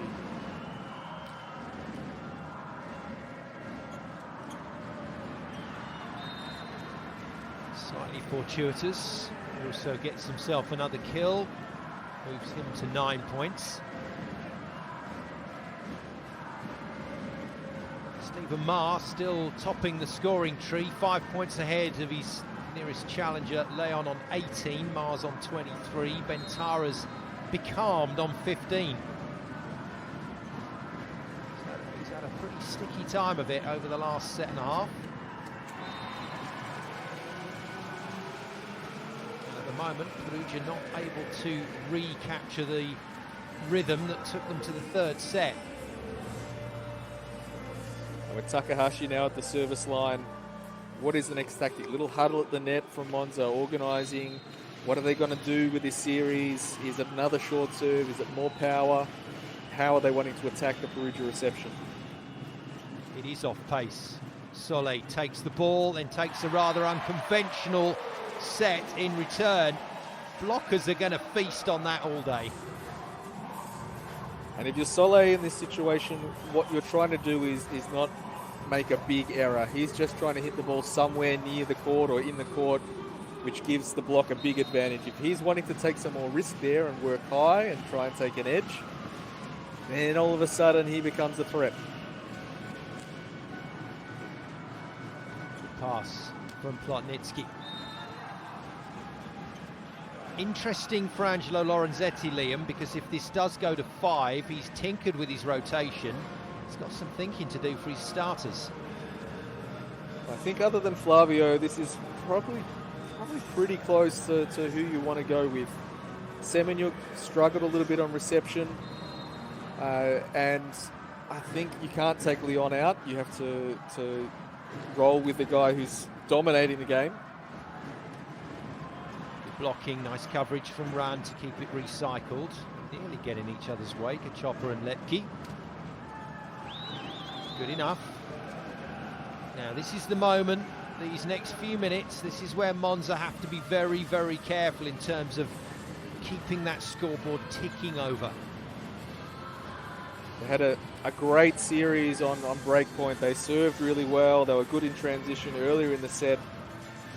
But it's the application and the continued attention and commitment to their concepts that will get them over the line in this set and give them a chance in a fifth set. Serve.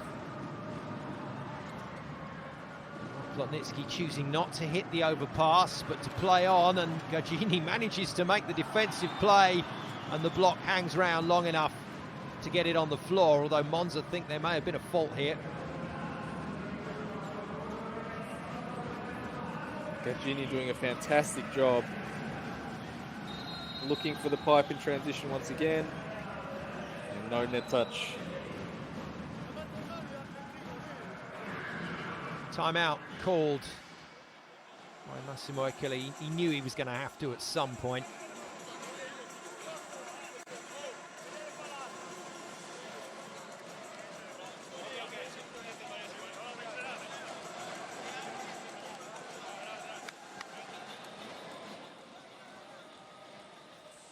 Done well, Ran Takahashi.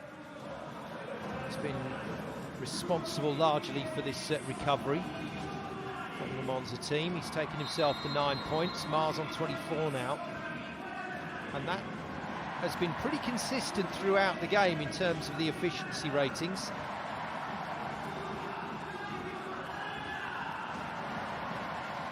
It's not been a classic, but it has been an intriguing watch.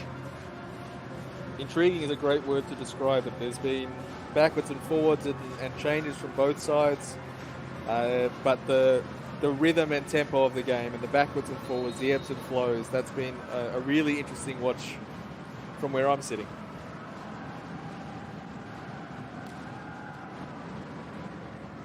They need to get off this rotation. Perugia getting into transition again. Set very tight to the tape. Plotnitsky with a superb jump. And Kalachi can't make the D. And he's not particularly happy with his teammates after that one. Well, indecision on block is an absolute nightmare for defenders. With Kalachi, he's wanting to take almost all of the back and middle of the court. And Soleil pulling his hands. Good comeback though from Perugia. They've managed to kick into a nice rhythm here, so Monza have to focus their attentions very specifically to get these points done. Technically a side-out game for them from here, but that's never as easy as it sounds. For sure not, and leading into a short fifth set, you want to be feeling in good rhythm at the start of that set. Skotnitsky. Playing to keep his place on court, but he's missed that by a long, long way. And he's off. In comes Semenyuk again. Interesting. Maybe a little show of the hand from Angelo Lorenzetti about who's going to start the 5th set if they get there. Well, Semenyuk is back in, and he'll be straight back into potential target. Well, he tries to hit him. Kalachi nips in for the pass very nicely, and Bentara unloads on the big one. It's a game Monza have to win to extend this series, but also to just at least ask a few questions before they go back next week to the Palabarton for game number 3. Well, they've successfully asked the questions in both games, but they need to convert it into a result. This is what they need to do for a bit of self-belief. Soleil makes the defence, but just drifts straight back to Galassi. Puts the overpass away for his 6th point of the match.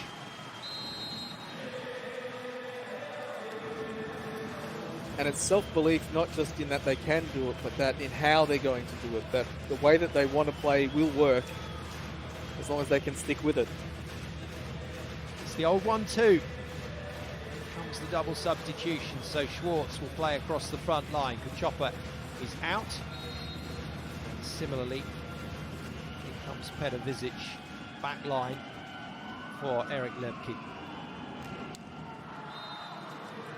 After all of that chicanery, Stephen Maher bungs it in the net.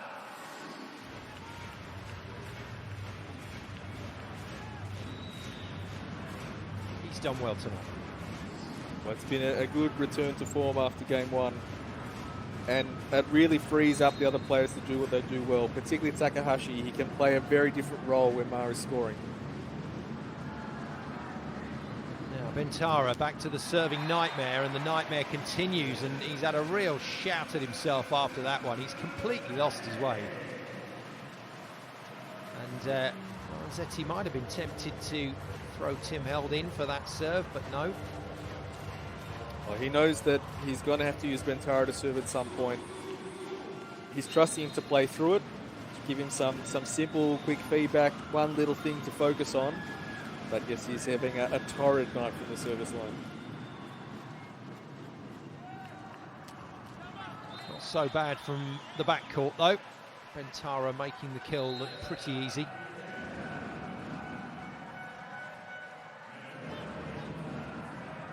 They're going to have a look at this maybe.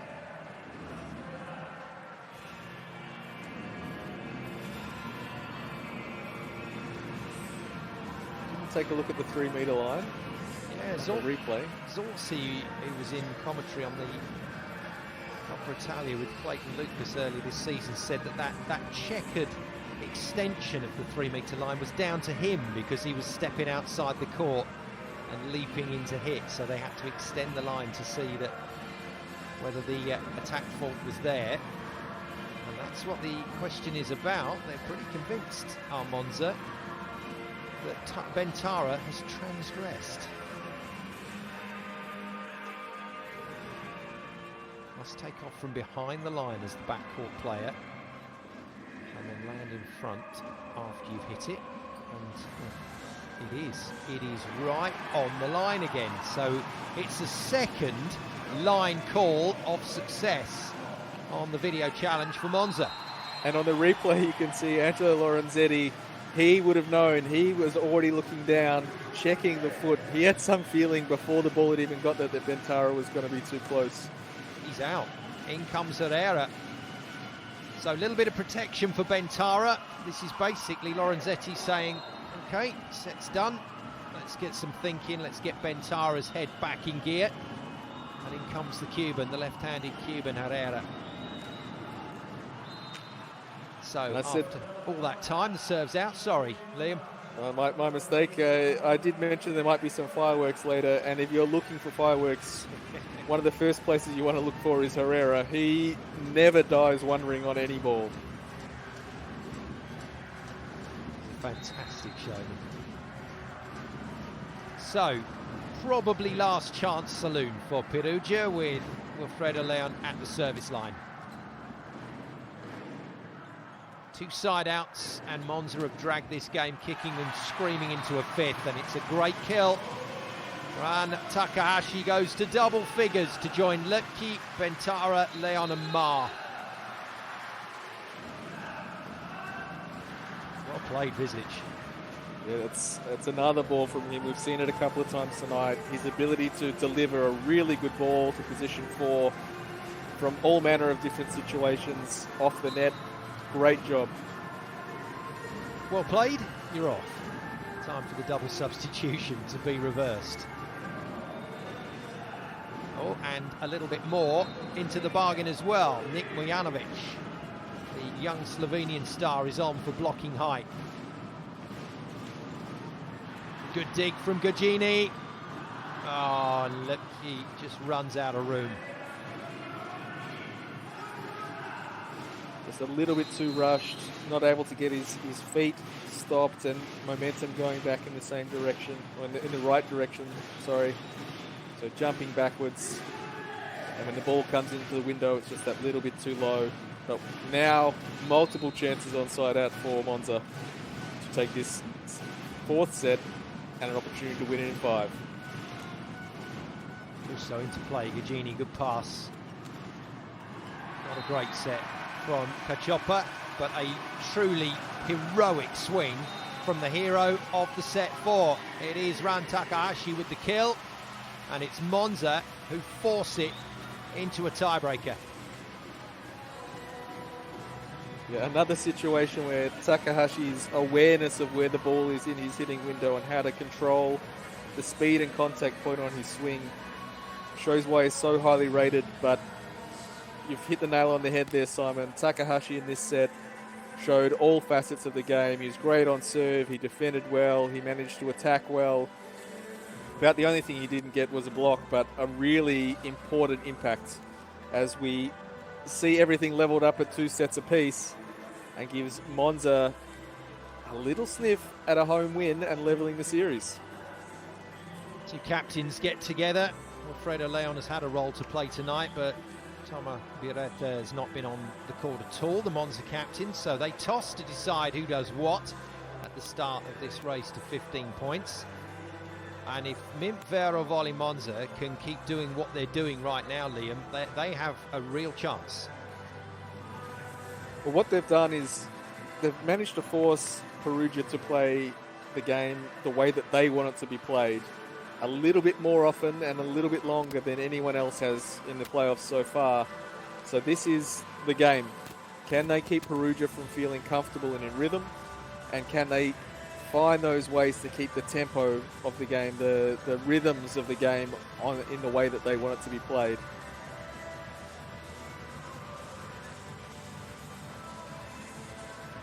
Yes, looking a little serious, Gino Serci, and has done for most of the evening in discussion with Goran Vujovic. And we basically can draw a line under the rest of the game, because we go again now, little mini contest to 15 points. So a good start from Monza. I know it sounds simple to say, but a good start is important. Are they able to create a couple of chances early? And are they able to find a way that Perugia keeps under pressure from the service line? And when I say that, I mean that can they make sure that Perugia isn't just free to go back and bomb? Where's your heart, where's your head on this?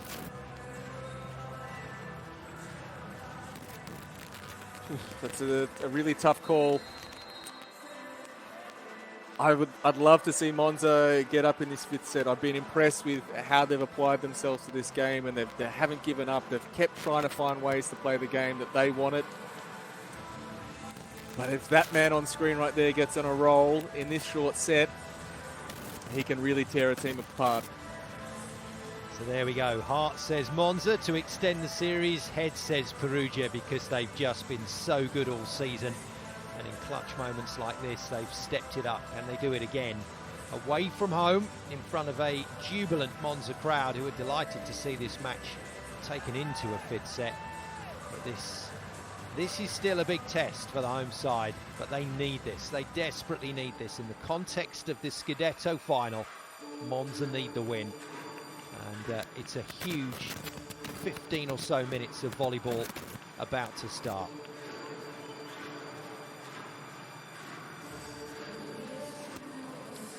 So Semenyuk is on the court. Leon is on the court for Perugia. That's the decision from Angelo Lorenzetti in terms of his starters out on that left side.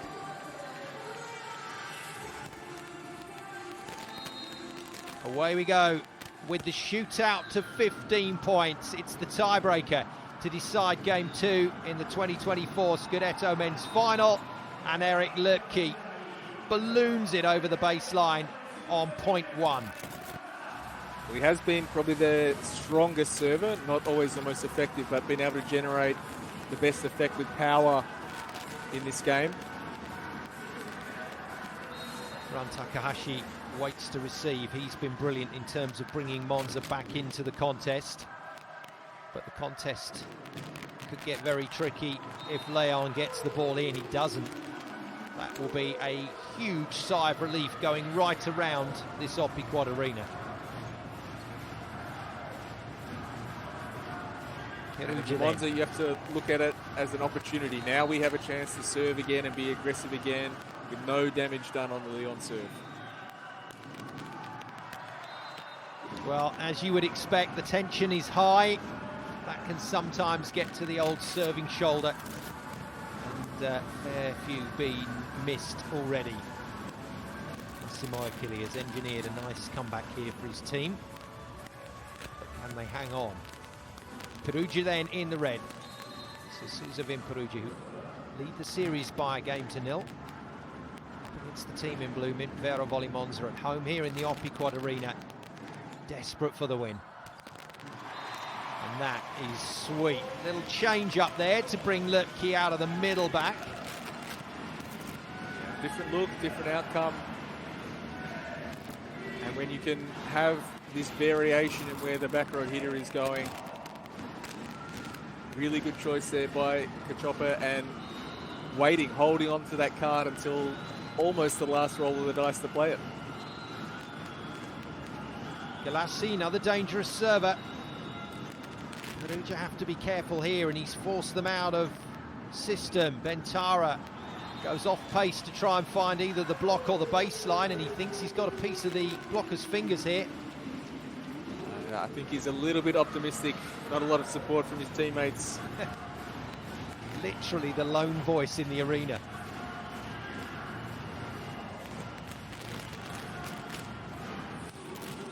Nice discipline from Monza. They can do with a cushion. And Galassi provide it. Good serve, tight pass. There's the value of having a tall setter. And that was brilliant from Gianelli. We've mentioned how much strapping he has on his left hand, but his right hand, his touch on the ball, his control to deliver almost exactly the same as with two hands, shows his quality. As does Semenyuk, classic Semenyuk, coming to get the ball. 3 apiece. No daylight yet for either team. Gianelli wraps it into play. Mar with a solid pass and a quick ball outside. He's dismissively put away by Ran Takahashi. Well, he disguises it so well. All of his body angles are saying, I'm going to hit this ball cross, and then just a sneaky little cross body down the line. Once again, his balance and body control coming into play. Chopper short. Bentara ends up passing it, and the options were restricted. Di Martino makes a very, very good commit on Flavio. Well, the short serve, the tactical serving game from Monza paying dividends once more, and from an unexpected character in Di Martino.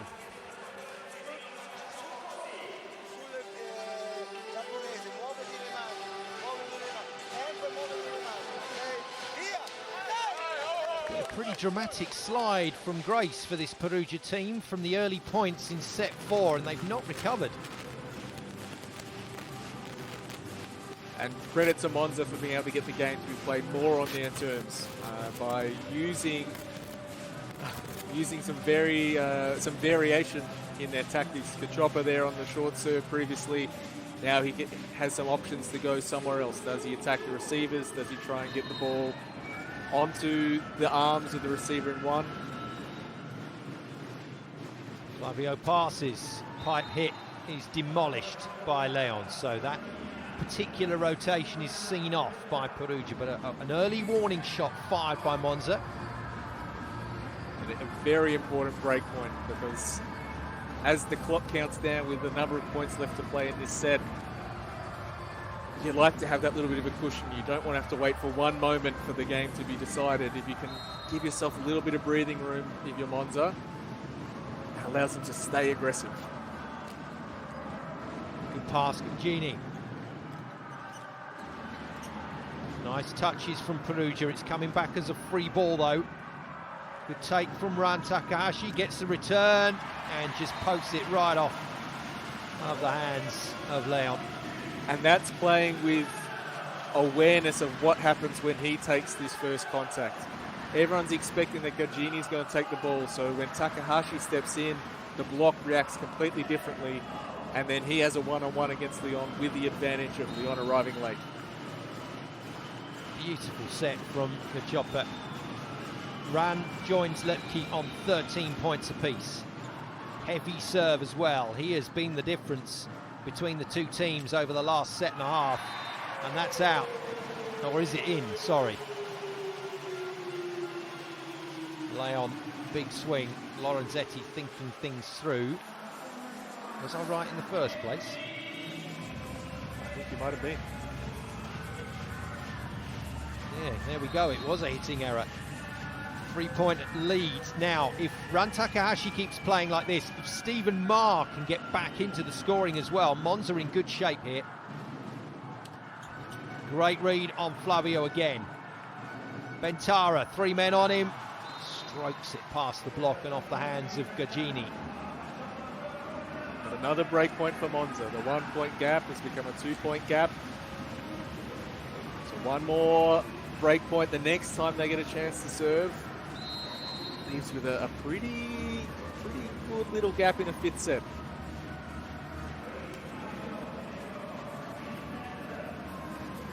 So as Liam said, side out brings 3. And then they'll push from there. Flavio taken off and Tim Held, specialist server from the bench, is brought in. This takes a serious mindset to be able to come on and whack the ball in this situation. He's done it brilliantly. And great defence from Semenyo. Leon from way off the net again, can't get it down. Ma goes once more and gets it off the block and away. And the Canadian steps it up again. 26 points for him on the night. Great swing by Ma, but incredible touch on the ball from Takahashi. It was a tough ball cross court here from Leon. It's not an easy swing, but just the tempo that the players can be in after that contact. Fantastic job by Takahashi. And we're back to the patience that Monza showed in sets 1 and 4. Trying to make the shot happen, trying to mix it up. And if it doesn't work first time of asking, use it second time around, and Monza push away at the change of ends. Di Martino to serve. 8-5 then to the home team. Round we go. Well, it's a fool's tactic to try and outplay Perugia at their own game. So Monza, their key is, and when they're successful, is when they're forcing Perugia to play Monza's game. And at the moment, it's working out well for them. Lovely swing. Lovely swing from Leon. He is into the 20s now as well.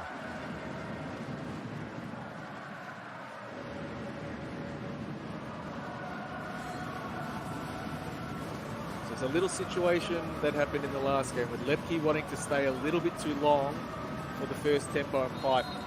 which is where he got beaten on the block there by Leon. He just waited a little bit too long instead of reacting to the set and being able to go full commit or fully to Leon's attack. Galassi can't put it away. Chance for Perugia to close the gap. And Leon takes the chance. Job done. Well, nearly for Perugia. They're back in business. But this is the cushion that Monza needed.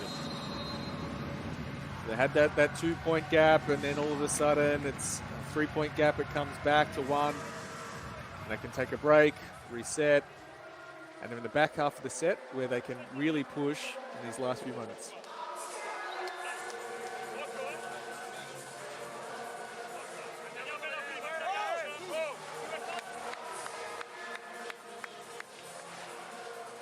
Well, that was positive body language in the timeout from Monza. You could see from the players there, they just want to get on with it. Yeah, a second for a breather and a refocus sometimes is all you need. There's not always a lot of tactical or technical information to pass on in a timeout.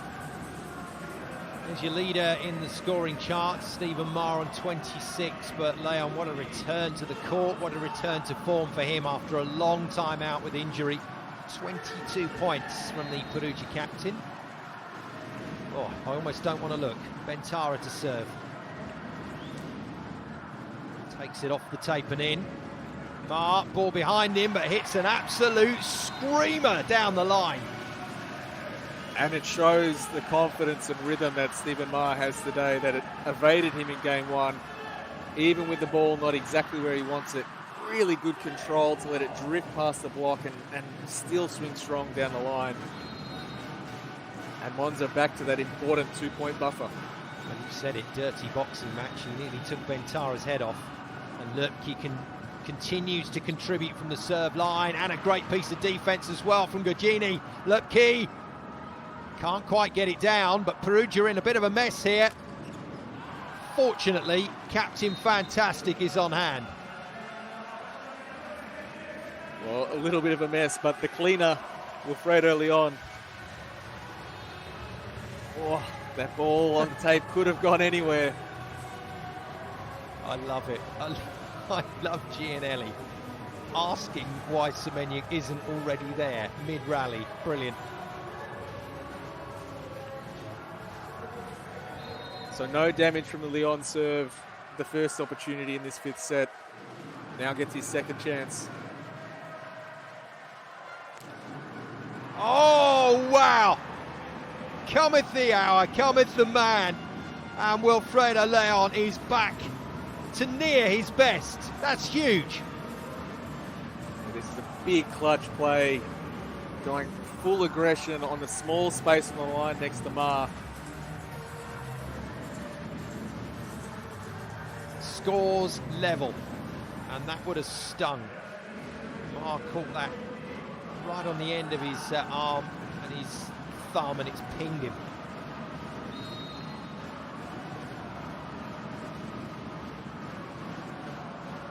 Can Leon find it again?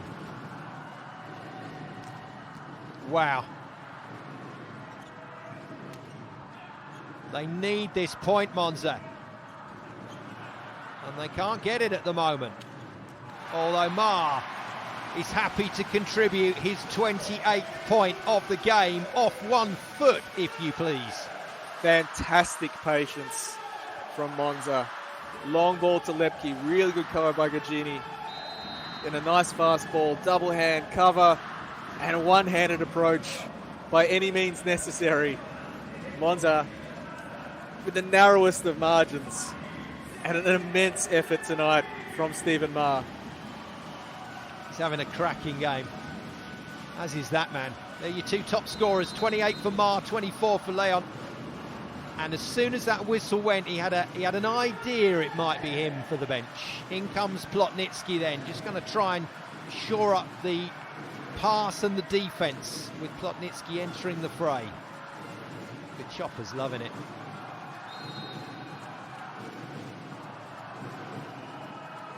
Now Maher hasn't quite fired on serve tonight, but he's hit that one. What a pass from Kalachi. Tidies up the rebound off the block. Semenyuk can't put it down. Good work from Bentara. Plotnitsky hoists it high. And now Monza have control. And there's your point. Monza lead by 2 again. Wow, we haven't had so many of these really long rallies in this game. Kalachi doing a phenomenal job for Perugia. But the Galassi triple block there. Gagini on the money. Galassi one-step approach. Great job from both sides. But once again, Monza in the long rallies.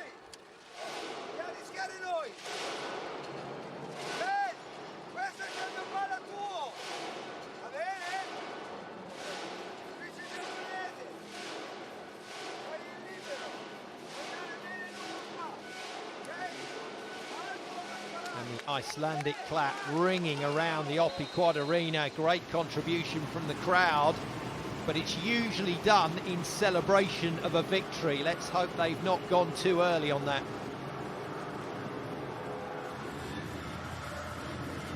Well, the feeling for the Monza players must be good right now. An important 2-point gap, and they're fighting. They're finding ways to stay in rallies, and they're trusting each other when the situation is there for a recycle. That's a really good sign for a team in this moment. Ma unleashes another great serve. And Bentara on the edge of the envelope has missed it. It's a 3-point lead for Monza. A really high degree of difficulty from Gianelli on that set. The one-handed flick for the long ball back. Tough ball to hit for Bentara, but his confidence probably isn't super high tonight. And in those difficult moments, you need to be fully committed that you're going to score that ball.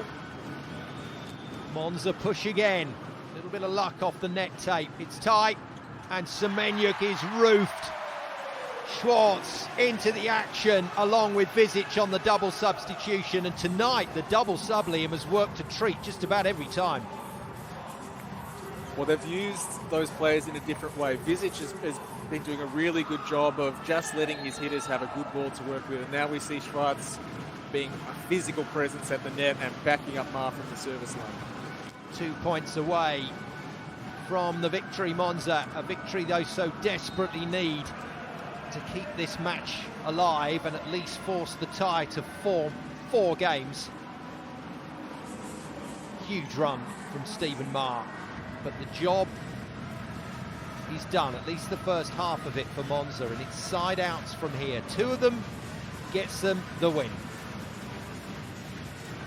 And if you look at the servers that Perugia have coming up next, they really need to survive Plotnitsky. And this man with his hybrid, Russo. Good pass from Gagini. Not enough on that from Schwartz. Oh, he's missed it again. And Bentara's game is in tatters at the moment. My apologies, Semenyuk, not Plotnitsky. But yes, Rustin Bentara, he's probably looking for a pretty quick exit at the moment. And Gino Cerci ponders the fact that when they go back to the Palabarton midweek, it looks like it will be at 1-1. And this Monza crowd on their feet. 4 match points, a battling performance from the home side.